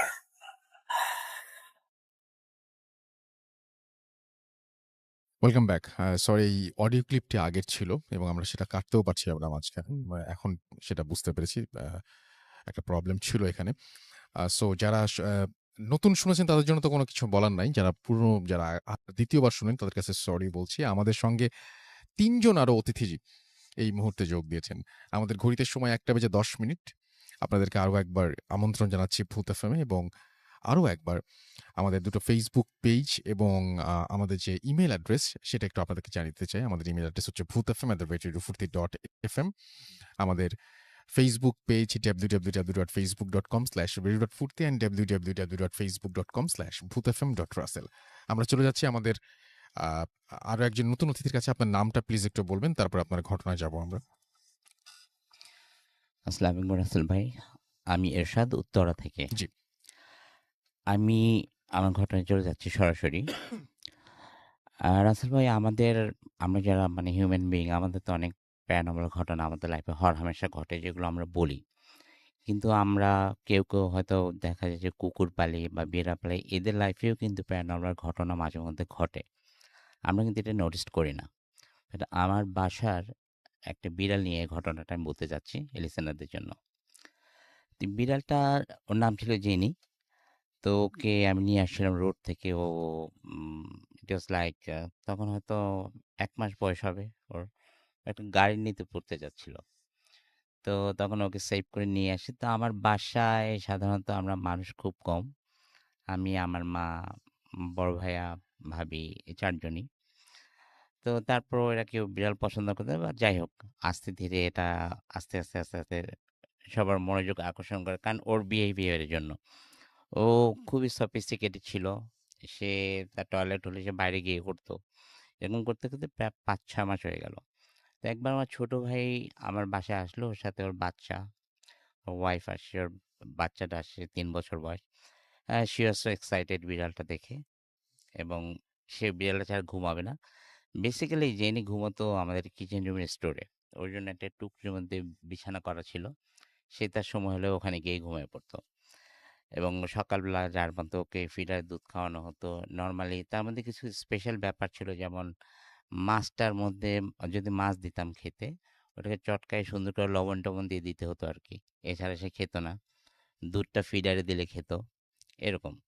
So she was so cute. তো যেদিন আমার ছোট ভাইয়ের মেয়ের নাম আইজা, ও আসার পরে ও ঘুমাবে না জেনিকে ছাড়া। তারপর কি করলাম, জেনিকে বারান্দায় রেখে আসলাম। তো আমার ছোট ভাইয়ের ওয়াইফ বলল যে ও জেনি চলে গেছে। তো বাসা নেই। Then she went for slip. তো সকালবেলা সাধারণত জেনিকে দুধ দিতাম। তো আমি বারান্দায় গেছি অ্যাজ ইউজুয়াল, সকালবেলা ঘুম থেকে উঠে ওর জন্য একটু দুধ গরম করে নিই, হালকা গরম করে নিয়ে বারান্দায় গেলাম, কিন্তু গিয়ে দেখি যে জেনি নেই, বারান্দায় নেই। ওর টুকরিটা উঠে দেখলাম তার মধ্যে অল্প কিছু ওর জাস্ট গায়ের পশম আর বা ওর মনে হয় কানের অল্প একটু জাস্ট পড়ে, কোনো ব্লাড নেই, কিচ্ছু নেই ওখানে। I was so shocked. আমি প্রথমে ভাবছিলাম 4 তলা থেকে হয়তো পড়ে গেছে। কিন্তু যখন দেখলাম যে না, কিছু, কিছু জিনিস পড়েছে, তখন বুঝলাম যে that was an accident, but কিছু একটা হয়েছে। সো আমি এটা বের করার জন্য আমি ওদিনকে সারাদিন ঘুরে আমাদের উত্তরার আশেপাশে থেকে একটা বিড়াল, একটু বড় সাইজের, ওটা আমি ম্যানেজ করলাম এবং ওদিনকে রাত্রে ঠিক জেনিকে যেভাবে রেখেছিলাম ওভাবে ওকে রাখলাম। তো আমি বাচ্চাদের খেলার জন্য যে ছোট মশারি, তার মধ্যে কোনোভাবে ওটাকে ঢেকে রেখে আমি বারান্দায় এক কর্নারে জেনিকে রেখে দিয়েছি। জেনি না, যে নতুন যে বিড়ালটা নিয়ে আসছি ওটাকে রাখলাম, আর আরেক কর্নারে আমি ওটার মধ্যে ঢুকে এয়ার গান নিয়ে বসেছিলাম যে দেখেছি কি হয়। সো বসতে বসতে অনেক রাত হয়ে গেছে, লাইক 2 o'clock, মানে মোর দেন 2 o'clock, কোয়ার্টার টু 3, 3টার মতো হয়ে গেছে। তো আমার একটু ঝিমুনিও লাগছিল। তো হঠাৎ করে ওই যে বিড়ালটা নিয়ে আসছিলাম, ও ডাকতে শুরু করছে। তখন আমি ভালো করে তাকালাম, দেখি যে আমাদের উত্তরার ওদিকে বিল্ডিংগুলো সাধারণত 6 তলা 7 তলা এরকম হয়। আর আমি যেখানে থাকি ওখানে বিল্ডিংগুলো কিন্তু ব্যাক টু ব্যাক। একটা বিল্ডিংয়ের পিছন দিক আর একটা আমাদের বিল্ডিংয়ের পিছন দিক সেম, ওর মধ্যে গ্যাপটা খুব কম। তখন দেখতে পেলাম যে একটা পাখি ইজ লাইক, আমরা তো চিল সবসময় দেখি, কিন্তু চিলের চেয়ে অনেক বড়, এবং এটা ঠোঁটটা ছিল আরো বড়। এবং ওটা কিভাবে গ্রিলের ফাঁক থেকে আসলো উইদাউট এনি সাউন্ড, যে সাউন্ডটা আমার কানে আসেনি। তো দেখলাম ওটা বিড়ালটার মানে প্রায় উপরে। তখন আমি করছি কি, ওই এটা দিয়ে আমি ওকে শুট করলাম, এয়ার গানের মধ্যে গুলি ভরা ছিল, শুট করলাম। কিন্তু সে পড়ে গেল একবার, পড়ে গিয়ে সে উল্টা আমার দিকে মানে আসতে শুরু করছে। সে লাফায় আমার দিকে আসতে শুরু করছে। তখন আমি ঘরের মধ্যে ঢুকে আমি স্লাইডিংটা বন্ধ করে দিয়েছি। স্লাইডিং বন্ধ করে দেওয়ার পরে তার যে অবস্থা আমি দেখলাম, তার ঠোঁটটা ছিল অনেক বড়, এবং এই পাখি আমার জীবনে আমি কখনো দেখিনি। Not even in image or কোথাও তার কোনো পিকচার, কোনো এই ধরনের পাখি আমি দেখিনি। তো স্লাইডিং ডোরের গ্লাসের মধ্যে সে ঠোকরাতে শুরু করছে, এবং ইট ওয়াজ লাইক রেডিকিউলাস অনেক। তো আমি তাকে বিভিন্নভাবে ভয় দেখাই, সে যাচ্ছেই না। তারপর কী করলাম, বার্নিশ করা যে ওটার স্পিরিট ছিল বাসায়, ওই স্পিরিট আমার একটা গেঞ্জির মধ্যে ঢেলে ওটার মধ্যে আগুন ধরাই দিয়ে, যেই ওটার সামনে নিলাম গ্লাসের এই পাশে দিয়ে, তখন এটা আস্তে করে বের হয়ে গেল। তারপরে দেখলাম যে ও চলে যাওয়ার পর আমি আর কিছুক্ষণ ওয়েট করলাম যে এটা আবার ফিরে আসে কিনা। দেখলাম যে না, আর ফিরে আসেনি। পরের দিন ওই বিড়ালটাকে ছেড়ে দিলাম বাইরে। So it was my first story, Rasel ভাই। Thank you so much. আমরা চলে যাই আমাদের পরবর্তী অতিথির কাছে। আপনার নামটা প্লিজ একটু বলবেন, তারপর আপনি কোথা থেকে এসেছেন সেটা একটু শুনবো, তারপর আপনার ঘটনায় চলে যাব। জি। ধন্যবাদ রাসেল ভাই। আমি শাওন, আজিমপুর থেকে এসেছি। জি। আহ, আমি আজিমপুর আমি এখন থাকি, কিন্তু আমার গ্রামের বাড়ি মাগুরাতে। আমার ঘটনাটা বা আমার কাহিনীগুলো ওইখানেই ঘটছে। ভূত এফএমের সাথে আমি অনেকদিন ধরেই আসলে আমার নিজের যোগাযোগ আছে। আমি নিয়মিত গল্পগুলো শুনি। আর এর মধ্য দিয়ে আমার মনে হলো যে না, আমি আপনাদের সাথে আমার গল্পগুলো শেয়ার করতে জি, আমরা করতে পারি। ঘটনায় চলে যাই তাহলে। হ্যাঁ, আমাদের আমাদের বাড়িতে আমাদের যে ঘটনাটা, সেটা আমার বাড়ির আশেপাশের বিভিন্ন জায়গাকে কেন্দ্র করেই আসলে এই ঘটনাগুলো ঘটেছে। আমাদের বাড়ির আশেপাশে খুব বড় বড় গাছ একটা সময় ছিল। আমি যখন ছোট ছিলাম তখন দেখতাম আহ, অনেক অনেক অনেক পুরাতন গাছগুলো আমাদের গ্রামের বিভিন্ন জায়গায় ছিল। জি। যেটা আমরা আমাদের বাড়িতে দেখেছি, যে আমাদের বাড়ির একটা পারিবারিক গোরস্থান আছে, এবং গোরস্থানের সাইড দিয়ে আপনার বড় বড় কাঁঠাল গাছ, আম গাছ, বাঁশবাগান, এমনকি বড় বড় 2টা তেঁতুল গাছও ছিল। আমাদের বাড়িতে চারপাশ দিয়ে যেভাবে গাছগাছালি ছিল, আমাদের বাড়িটা একটু উঁচু জায়গাতে। সেখানে দেখা যেত যে আপনার আহ, মাঝে একদমই সন্ধ্যার পরপরই একদমই চারপাশে অন্ধকার হয়ে আসতো। জি। মানে তেমন ভাবে আসতো না, সূর্যের আলোটা সেভাবে পৌঁছাতো না। এখন অবশ্য সেই জায়গাটা একটু চেঞ্জ আসছে, কিন্তু যখন এমন আমরা ছোটবেলায় ছিলাম, আমরা ওই আম গাছ বা আমের সময় বা কাঁঠালের সময় যে ঝড় টড় হতো, আমরা ওটা কুড়াইতে যাইতাম, এরকমের ব্যাপারগুলো হতো। এখন যে বিষয়গুলো আসলে আমরা ফেস করতে থাকলাম একটা সময়, যে মাঝে, মাঝে দেখতাম যে আমাদের ওই আম কুড়াইতে গেলে ঝড় হচ্ছে, প্রচুর পরিমাণে আম পড়ছে। আমরা বুঝতে পারছি যে শব্দ হচ্ছে, আমরা যেয়ে দেখি যে আম নাই। ঘটনাটা কি? মানে এমনভাবে কিছু, কিছু ইয়াটা চলতে থাকে। আমরা তো এগুলো মনে করছি কেউ আশেপাশ থেকে এসে এগুলো কুড়ায় নিয়ে যাচ্ছে। আ এরপর থেকে কিছু, কিছু দিনে দেখা যেত কেউ আমার কোনো ভাই গেছে আম কুড়াইতে বা ওই সাইড দিয়ে একটু হাঁটাচলা করতেছে। তারা কিছু, কিছু শব্দ শুনতে পাচ্ছে এবং মনে হচ্ছে তাদের সাথে, সাথে কেউ ঘুরছে এরকমের, বা আশেপাশে লেগে চলাচল করতেছে, এরকমের কিছু, কিছু ঘটনা ঘটতে থাকে। কিন্তু এইগুলোকে অত বেশি বড় প্রায়োরিটি না দিলে পরেও তারপরেও কিছু ক্ষেত্রে আমাদের নিজেদের ভিতরই একটা অসুবিধা, মানে ছোট ছিলাম তো, মনে হচ্ছিল যে কেন একটা ঝামেলা হচ্ছে কি না, ঝামেলা হচ্ছে কি না। আ একটা সময় দেখা যেত যে আমার আব্বু বা আমার চাচারা যদি এরকমের ব বড়, বড় মাছ একটা সময় কিনে নিয়ে আসতো রাতের বেলায়। আ ঐদিন রাতেই প্রতিটা বাড়ি বা আমাদের ঘরগুলোতেই দেখতাম যে টিনের চালে আপনার ইট পড়তেছে বা অন্য কিছু এসে লেগে খুব শব্দ করতেছে। এরকমের কিছু, কিছু ঘটনা আস্তে, আস্তে ঘটতে থাকে। এরকমের আমি যেমন একদিন গে ঘুমিয়ে আছি। হঠাৎ করে রাতের বেলায় আপনার ঘুম ভেঙে গেছে। আমাদের তখন ঘরগুলো আপনার বেড়ার ঘর ছিল, ফাঁকা জায়গা যে। এই জায়গাটায় আপনার দেখা যেত যে আমি হঠাৎ করে একদিন ঘুম ভেঙে উঠছি। আমার এই ফাঁকা জায়গা দিয়ে আমি হঠাৎ করে চোখ গিয়েছে। চ যাওয়ার পরে দেখি যে কেউ একজন এসে তখন আনুমানিক রাত ৩টা বাজবে, এমন একটা সময়। জি। আমাদের হঠাৎ করে দেখি যে কেউ একজন এসে আমার সামনে এসে দাঁড়ালো। পিঠ মোড়া দিয়ে, পিঠের দিক থেকে দেখছি। সাদা ড্রেস পরা। হঠাৎ করেই সে চুলটা ছেড়ে দিল এবং চুলটা একদম আস্তে করে পা দিয়ে বেয়ে মাটির সাথে লেগে গেছে। আমি আ ছোট থাকার কারণে তা খুবই ভীত, মানে ভয় পেয়ে গেছি। সাথে সাথেই আপনার ঘুমিয়ে পড়ছি। এটা ছিল আমার সাথে ঘটনা। পরবর্তী দিনে আ এটা মূলত আমরা ওই বছরটাই যেটা ফেস করছি, যে এই বর্ষার সময়তেই বেশি এটা দেখা যেত। যে হঠাৎ করেই আমার ভাই আপনার আম কুড়াইতে গেছে বৃষ্টি ঝড়ের সময়। এখন দেখে যে সব জায়গাটার ইয়াটা গাছগাছালি অনেক নড়াচড়া করতেছে। কিন্তু পাশেই যে বাঁশবাগানটা আছে, এই বাঁশবাগানের কোনো বাঁশই নড়তেছে না। কিন্তু বাঁশের কয়েকটা বাঁশ হেলে এসে একদম মাটির সাথে লেগে আছে। একটু অস্বাভাবিক মনে হওয়ার কারণে ভাই একটু ঘাবড়ে গেছে যে কি কাহিনী, কি এরকমের। আ হঠাৎ করে তাকিয়ে দেখে যে না, কিছু একটা মনে হচ্ছে দেখতেছে। তাড়াতাড়ি আপনার সে লেগে ওইখান থেকে বের হয়ে আসে। কিন্তু মানে স্পষ্টভাবে সে ওইখানে ওইটা বুঝতে পারে না যে আসলে কি দেখেছে। বাড়িতে এসে আমাদের চাচাদের কাছে, সবার কাছে একটু আসলে ঘটনাটা বলে। এটা বলার সাথে, সাথে আমরা নিজেরাও অনেক কিছু বলতে থাকি যে, "আমরা এরকমের কিছু দেখতেছি, আমিও এরকম দেখছি।" আরেকজন বলে যে, "না, সে যখন হাঁটাহাঁটি করতেছে তার পাশেও অনেক কিছু যে যাচ্ছে।" এই ঘটনাটা তখন আমাদের বাড়িতে মোটামুটি একটা সবার ভিতরে একটা সন্ত্রস্ত একটা অবস্থা তৈরি করে।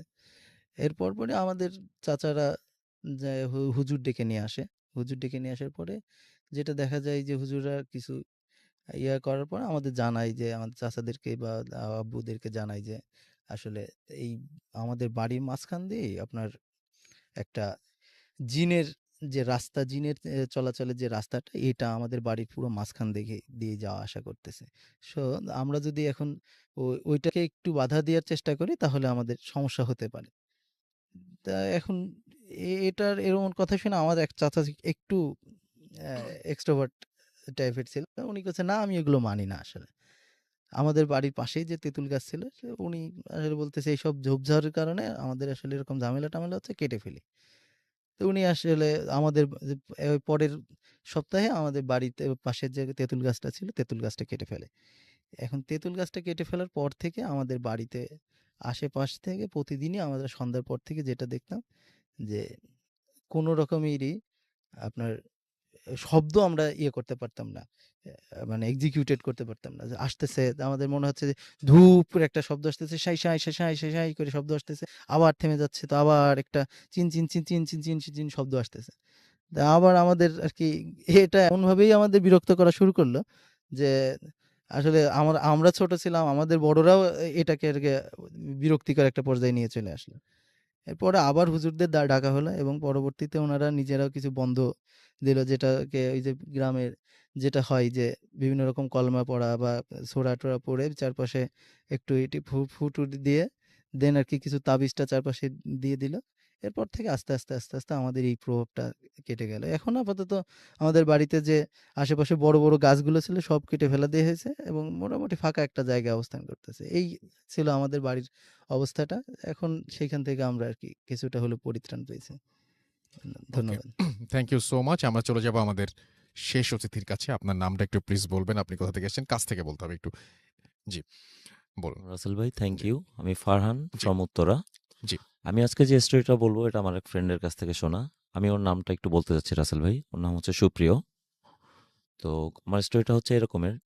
ও আমার ফ্রেন্ড যখন ভার্সিটিতে পড়তো, ও ইস্ট ওয়েস্ট ইউনিভার্সিটির স্টুডেন্ট ছিল। তো জি। ওরা একটা ফ্ল্যাটে ৩ টা ফ্রেন্ড মিলে থাকতো। তো সাডেনলি ওরা বাসায় ওঠার ২-৩ দিনের মাথায় ওদের ওই ৩ জনের ভিতরে একজন যে আপনার মানে রাতের বেলা শুতে গেছে। তো হঠাৎ করে ওর মানে চোখে এরকম একটা ফিল হইছে যে ও কাউকে একজন বয়স্ক বৃদ্ধ মহিলা আ যে একজন সাদা কাপড় পরে বসে আছে। তো ঘুম চোখে ফার্স্ট টাইম ও জিনিসটা ওইভাবে নোটিস করতে পারেনি। ও ঘুমায় গেছে।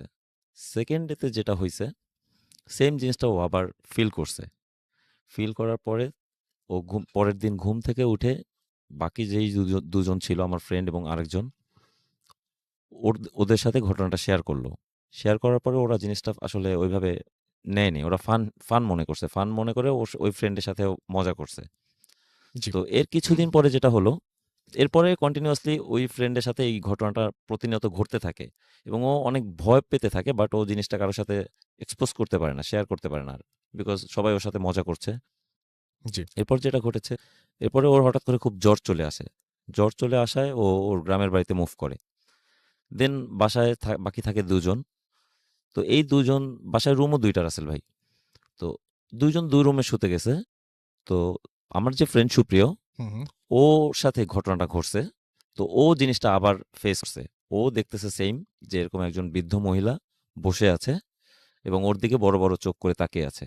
তো খুব স্ক্যার্ড হয়ে যায়, খুব ভয় পায়। দেন পরের দিন বাকি যে আরেকটা ফ্রেন্ড ছিল ওর সাথে ঘটনাটা শেয়ার করে এবং ওরা ২ জন মিলে নিজেদের ভিতর ডিসকাস করে পাশের ফ্ল্যাটে যারা থাকতো, আমি আরেকটা নাম মেনশন করতে চাচ্ছি রাসেল ভাই, জান্নাত, আমার ফ্রেন্ডের ফ্রেন্ড। তো ওর সাথে ঘটনা শেয়ার করার পরে ও বলতেছে, "আমি আসলে তোমাকে এই ব্যাপারে কিছু বলতে পারব না। তুমি তোমাদের বাসায় যে বুয়া কাজ করে, বুয়ার কাছে জিজ্ঞেস করলে তুমি বেটার কিছু জানতে পারবা।" হুম। দেন ও ওই ওদের বাসার বুয়োর কাছে জিজ্ঞেস করে। দেন বুয়োর কাছে জিজ্ঞেস করে যেটা জানতে পারে, সেটা এরকম ছিল যে ওই বাসায় আগে একজন বৃদ্ধ মহিলা থাকতো। উনি বৌদ্ধ ধর্মের ছিলেন। হুম, হুম। তো উনি ওখানে প্রতিনিয়ত পূজা করতেন। তো একদিন পূজা করা অবস্থায় উনি ওখানে সাডেনলি মারা যায়। তো এরপর থেকে যারাই ওইখানে আসে, ওই ফ্ল্যাটে আসে, হুম। সবাই মোটামুটি অল্প কিছুদিন থাকার পরে ওই বাসাটা ছেড়ে দেয়।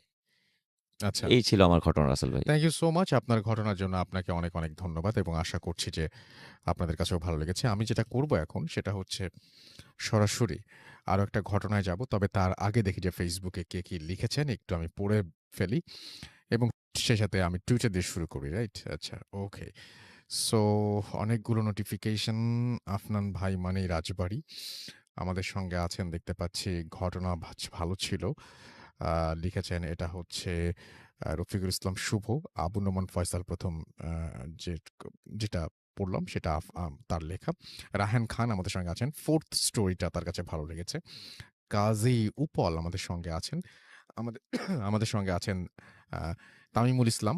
এছাড়া আমাদের সঙ্গে আছেন আবু নোমান ফয়সাল। আমাদের সঙ্গে আছেন ফারহান সাদিক ফাহিম এবং ভূত এফএমের 2nd এপিসোডের কথা তিনি এখনো বলছেন।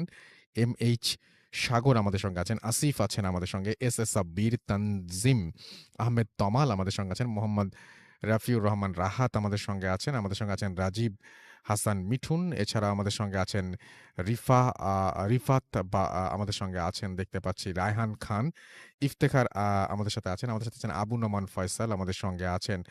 এছাড়াও দেখতে পাচ্ছি MSH99 আমাদের সঙ্গে আছেন। কাজী ফাহিম সহ আরো অনেকে। থ্যাংক ইউ ভেরি মাচ আমাদের সঙ্গে যারা আছেন। আমাদের সঙ্গে আরো অনেকেই CR হাসান, আছেন আমাদের সঙ্গে, ডিজে স্যাম আমাদের সঙ্গে আছেন, সাকিবুল ইসলাম শিমুল আছেন টুইটারে আমাদের সঙ্গে, সাদমান সাকিব ফারদিন আমাদের সঙ্গে আছেন, বিশাল বৈরাগী রাজবীর, এছাড়াও ইফতেখার আরিক ফাহাদ আমাদের সঙ্গে, তানজিম আহমেদ তমালকে দেখতে পাচ্ছি, এমডি তানভীর মেহেদি আমাদের সঙ্গে লিখেছেন যে আমি ভয় পাই না। আমাদের লিখেছেন আবু নোমান ফয়সাল, রমজানুল মোবারক আমাদের সঙ্গে, এই মুহূর্তে মিনহাজুল মামুনও আছেন। আরো অনেককেই আমরা দেখতে পাচ্ছি।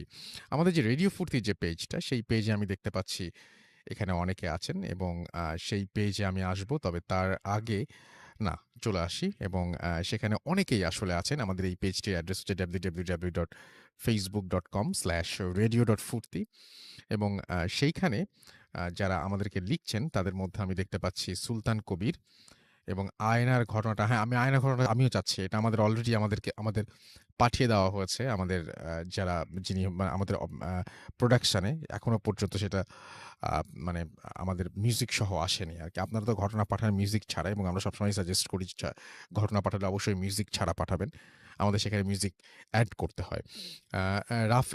রাফিউ আহমেদ আমাদের সঙ্গে আছেন, এমডি মেহেদি হাসান সানি, কায়সার হামিদ, এছাড়াও আছেন অচেনা বন্ধু তুহিন, ফাহিম শাহরিয়ার সৌরভ, তানভীর আহমেদ প্রান্ত রাজশাহী থেকে শুনছেন, এমডি মিশুক ইসলাম চাঁপাইনবাবগঞ্জ থেকে শুনছেন, এমডি অপূর্ব হাসপাতালের ঘটনা ভালো লাগে আমাদের সঙ্গে, সাইমুল ইসলাম সাদাত আছেন আমাদের সঙ্গে। আসলে ভালো ঘটনা সেটা যেখানেই ঘটুক না কেন ভালো লাগে, যেটা আমি মনে করি আর কি। সুলতানা কবির আমাদের সঙ্গে এই মুহূর্তে আছেন, হৃদয় আছেন, সাইদ আহমেদ আমাদের সঙ্গে, সুনীল দাস, এছাড়াও জুনায়েদ, ইভান, তানভীর আহমেদ প্রান্ত, সাইদ আহমেদ জুবায়ের সহ আরও অনেককে দেখতে পাচ্ছি, সরার জাহাঙ্গীর, এমডি আরিফ হোসাইন, রকিবুল ইমতিয়াজ, শাখাওয়াত হুসাইন শিমুল, আদিল ইসলাম, এমডি জোবায়েদ আলম সহ আরও অনেককে দেখতে পাচ্ছি আমাদের এইখানে, এবং ভূত এফএমের যে পেজটা রয়েছে সেখানে আমি অনেককে দেখতে পাচ্ছি। এবং এই মুহূর্তে আছেন দেখতে পাচ্ছি এমডি মাসুম পারভেজ আছেন আমাদের সঙ্গে, ইমরান এইচ সৌরভ, এস শরীফুজ্জামান, সিল্কি শিমুল আমাদের সঙ্গে, পল্লব শাহরিয়ার, তাহারিমা ইসলাম, এমডি মেহেদি Prottoy Dey, Roza Akhtar, MD Masum, S Sharifuzzaman, Jubayer Ahmed Romeo, Akash K Banik, MD Mehedi Hasan, Mahin Momtaz, SH Sagar সহ আরো অনেকে আমি এই মুহূর্তে দেখতে পাচ্ছি। তো যাই হোক, আমরা যেটা করব সেটা হচ্ছে সরাসরি এখন আরেকটা ঘটনায় চলে যাব, এবং এই ঘটনাটিও আমাদের একজন পাঠিয়েছেন, এবং তিনি যদি তার নামটা বলার পারমিশন দেন ডেফিনেটলি আমরা তার নামটাও আপনাদেরকে জানিয়ে দিব, এবং তিনি যেভাবে লিখেছেন আমি সেইভাবেই ঘটনাটি আপনাদেরকে পড়ে শোনানোর চেষ্টা করছি। আসসালামু আলাইকুম রাসেল ভাই, আমি নাজমুল হুদা ফ্রম কয়রা, খুলনা। আমি বর্তমানে খুলনা BL কলেজের ইংরেজি বিভাগের প্রথম বর্ষের ছাত্র। আপনি তো ভালোর দলেই, তাই আপনাকে ভালো মন্দ জিজ্ঞেস করলাম না। আমি ভূত এফএমের একজন নিয়মিত লিসেনার। আজ আমি আপনাকে যে ঘটনাটি বলতে যাচ্ছি সেটি আমার পাশের বাসার আপার সাথে বাস্তব ঘটে যাওয়া একটি ঘটনা। বলে রাখা ভালো যে আমাদের সেই পাশের বাসার আপুটি বিবাহিত। এবার আমি সরাসরি ঘটনায় চলে যাচ্ছি। আমার আপার বাড়ি জামালপুর, আর সেই আপুটার সাথে মাঝে মধ্যে দুলাভাইয়ের সাথে ঝগড়া হতো, কিন্তু তেমনই একদিন আপুর সাথে দুলাভাইয়ের ঝগড়া হয়, কিন্তু সেদিন ঝগড়ার মাত্রাটা একটু বেশি হয়, তাই আপু সিদ্ধান্ত নেয় যে গলায় ফাঁসি দিয়ে আত্মহত্যা করবে। যেই কথা সেই কাজ, সে দড়ি নিয়ে গেল তার বাসার পাশে একটি বাগানে। বলা যেতে পারে সেটা একটা ছোট জঙ্গল। সে জঙ্গলে একা একা দড়ি নিয়ে চলে যায়। সে একটা গাছের সাথে দড়ি বেঁধেও ফেলে, আত্মহত্যা করার জন্য প্রিপারেশন নিচ্ছে। ঠিক তখন তার মনে হলো যে একটা ছোট্ট 2 মাস বয়সের মেয়ে আছে, মনে করলো আমি তো মারা যাবো, বাট শেষবারের মতো বাচ্চাটাকে একটু দুধ খাইয়ে আসি, আর তো কোনোদিন খাওয়াতে পারবো না। তাই ভেবে সে বাসায় চলে যায় এবং বাচ্চাটিকে দুধ খাওয়ায়। তারপর কেন যেন মনে হলো তার বাচ্চাটিকে একটু গোসল করিয়ে যায়। সে বাচ্চাটিকে গোসলও করালো, তারপর বাচ্চাটাকে আবার খাইয়ে ঘুম পাড়ালো। বাচ্চাটি যখন ঘুমিয়ে পড়ল তখন সে আবার সেই আত্মহত্যা করার জন্য প্রিপারেশন নিল। ঠিক তখন তার কাছে দুলাভাইয়ের কল আসে। সে প্রথম মনে করে কলটি রিসিভ করবে না, কিন্তু সে কি যেন মনে করে কলটি রিসিভ করে। তখন দুলাভাই অনেক কান্নাকাটি করে এবং বলে যে তার ভুল হয়েছে, সে যেন তার ওপর থেকে সব অভিমান ভুলে যায়। যাই হোক, আপাও সেটা মেনে নেয়। তারপর ডিসাইড করে যে সে সুইসাইড করবে না। কিন্তু এবার ঘটল আসল ঘটনা। সে তারপর থেকে প্রতিটা মুহূর্তে শুনতে পায় যে কে যেন তাকে বারবার ডাকে, আয়, আসলি না কেন, দেরি হয়ে যাচ্ছে, তোর জন্য আমি আর কতক্ষণ ওয়েট করব, ইত্যাদি। সে একই কথা শুনতে শুনতে বিরক্ত হয়ে ওঠে। সে ডিসাইড করে সে ওইখানে যাবে। যেমন কথা তেমন কাজ, আপু সেইখানে যায় আর সেইখানে দেখতে পায় যে দড়িটা এখনো ঝুলছে। বলে রাখা ভালো যে আপু যাওয়ার সময় একটি ধারালো দা নিয়ে যায়। সে কিছু না ভেবে দা দিয়ে দড়িটা এক টুকরো করে কেটে ফেলে, কয়েক টুকরো করে কেটে ফেলে। ঠিক তখনই সে দেখতে পেল যে দড়িগুলো সে কেটেছিল সেগুলোর প্রতিটি থেকে রক্ত বের হচ্ছে। তাই দেখে সে খুব ভয় পেয়ে যায়। সে ডিসাইড করলো যে সে দৌড় দেবে। সে দৌড় দিতে গিয়ে কিছুতে বেঁধে পড়ে যায় আর সে দেখতে পায় দড়ির যে অংশটা রয়ে গেছে তা থেকে অনর্গল রক্ত পড়ছে আর কিসের একটা যেন চিৎকার শোনা যাচ্ছে। তাই শুনে সে সেন্সলেস হয়ে যায়। তারপর তার জ্ঞান ফিরে আসে। সে দেখে যে সে বাসায় শুয়ে আছে। যখন সে জানতে পারে তাকে অনেকক্ষণ ধরে খুঁজে পাওয়া যাচ্ছিল না, একটা সময় তাকে ওই জঙ্গলে খুঁজে পাওয়া যায়। তারপর তার কাছে বিষয়টা জানতে চাইলে সে তাদেরকে অন্য কিছু বলে বুঝিয়ে দেয়। তো এই ছিল আমার পাশের বাসার আপুর সাথে ঘটে যাওয়া একটা বাস্তব ঘটনা। ঘটনাটি ভালো লাগলে শেয়ার করবেন। সবাইকে আমার সালাম জানিয়ে শেষ করছি। তো এই ছিল ঘটনা এবং আশা করছি যে এই ঘটনাটি আপনাদের ভালো লেগেছে। আমাদের আরও একজন অতিথি, তিনি তার আর একটা ঘটনা বাকি আছে, সেই ঘটনাটা আমি একটু আপনাদেরকে বলতে চাই এবং সেই ঘটনাটি ছোট্ট করে বলবেন। আমাদের হাতে সময়ও খুব কম, আমরা ছোট্ট করে আপনার ঘটনাটি শুনে আসবো। জি বলুন। আসসালামু আলাইকুম listeners, this is Shahed again. Rasel ভাই, আমি যেহেতু একজন হোটেলিয়ার এবং প্রি ওপেনিং হোটেলগুলোতে কাজ করি, আমি স্পেসিফিকলি আপনার স্পেসটা বলতে চাচ্ছি না এবং হোটেলের নামটাও বলতে চাচ্ছি না সঙ্গত কারণেই। কারণ it was a pre opening hotel somewhere in Bangladesh. তো এই ঘটনাটা ঘটেছে আপনার 2016 অক্টোবরে। তখন আমাদের একটা টিম, আমরা একটা হোটেল, ইসে 3 স্টার হোটেল, ওটা ওপেন করতে গেলাম। যাওয়ার পরে সফট ওপেনিং হয়ে গিয়েছে। তখন টোটাল হোটেলের রুম ছিল আপনার 56 রুমস ওয়াজ ওপেনিং। আমরা প্রি ওপেন করলাম 56 রুমের মধ্যে 30টা আমরা ওপেন করলাম সফট ওপেনিংয়ে। আরগুলো ছোটো ছোটো কাজ চলতেছিল, ডেকোরেশন চলতেছিল। এর মধ্যে গেস্ট আসাও শুরু হচ্ছে, বিকজ ইট ওয়াজ এ মফস্বল টাউনই বলবো, যদিও ডিভিশন, বাট মফস্বল টাউন বলবো। ওই টাউনে it was like a great hotel, মানে সবচেয়ে পশ হোটেল ছিল ওটা। তো তখন ওই হোটেলের 3 তলাতে ওপেনিংয়ের 4 দিন পরে 3 তলাতে একজন ফ্রেঞ্চ মহিলা আসে 306 এই নাম্বার রুমে। হোটেলটা রুমগুলো ছিল আপনার ঢুকলে আপনার বাঁদিকে লকার, ডান দিকে টয়লেট, দেন মেইন রুমের বাঁদিকে বেড, আর ডান দিকটা ছিল পুরো ওপেন এবং স্লাইডিং ডোর ছিল। স্লাইডিং ডোরগুলো লক করা ছিল। তো মহিলা বাংলাদেশের একটা রিনাউন্ড এনজিওতে কাজ করতেন। তার কাজ ছিল ভোলার দিকে কাজ ছিল। ওখানকার চরে এক মহিলাদের কি একটা করতেন উনি। তো ওই মহিলা চেক ইন করে হোটেলে লাইক ইস 10 o'clock নাইট। 10 o'clock নাইটে চেক ইন করে উনি তাড়াতাড়ি আবার পরের দিন সকাল 6টার সময় আবার যেতে হবে ভোলা। এই জন্য খুব তাড়াহুড়ো করে উনি অল্প কিছু ডিনার করে শুয়ে পড়ে। তো প্রি ওপেনিং হোটেলের রাতে I was the operation manager over there. তো ওখানে আমরা করতাম কি, কিছু সাজানো গুছানোগুলো বা কোথায় কোনটা হবে, কিছু কাজ বাকি থাকে, ওগুলো আমরা মিডনাইটে করতাম। হ্যাঁ, তখন মানে কাজের পরিবেশ ভালো থাকতো, গেস্টের ইয়ে থাকতো না। তো আমি ছিলাম, আমাদের সাথে হাউসকিপিংয়ের লোকজন ছিল, রেস্টুরেন্টের কিছু ছিল, প্লাস জিএমও ছিল ওদিনকে। তো আমাদের that was our final day ডেকোরেশনের বা আমাদের সেটআপের। সাডেনলি আমরা সেই ৩ তলা থেকে শুনতে পাই যে হেল্প, হেল্প। ওই মহিলা উনি দৌড়ে আসতেছিলেন, মানে ওনার লিফট ইউজ করার টাইম পাননি। উনি সিঁড়ি দিয়ে নাইট গাউন পরা অবস্থায় সে ছুটে আসতেছে। তার চোখ মুখ দেখে মানে আতঙ্কে তার চোখ টোখ বিস্ফোরিত, শুধু বলতেছে প্লিজ হেল্প মি, সামবডি কাম। তখন আমরা তাকে যখন লবিতে এসে বললো somebody in my room, please আমার সাথে তোমরা আসো, আসো দেখো আমার রুমে কেউ আছে। তখন রুমে কিভাবে থাকবে? তো জিএম তাকে জিজ্ঞেস করলো যে এটা তো হাইলি সিকিউরড, আমাদের সিসি ক্যামেরা আছে চারিদিকে, আপনার রুমে তো কেউ যায়নি। আর ওই ফ্লোরে অলরেডি আমাদের আরও ৩-৪ জন গেস্ট আছে। কেননা প্লিজ, সে কোনো কথা শুনতে রাজি না। সে মানে she was so excited and so afraid. সে আমাদের ওকে ফাইন। আমি আমার জিএম আরও ২-৩ জন আমরা তার সাথে রুমে গেলাম। গিয়ে দেখি রুম খুলে দেখলাম যে কিছুই নেই, জাস্ট কিছুই নেই, অ্যাজ ইউজুয়াল।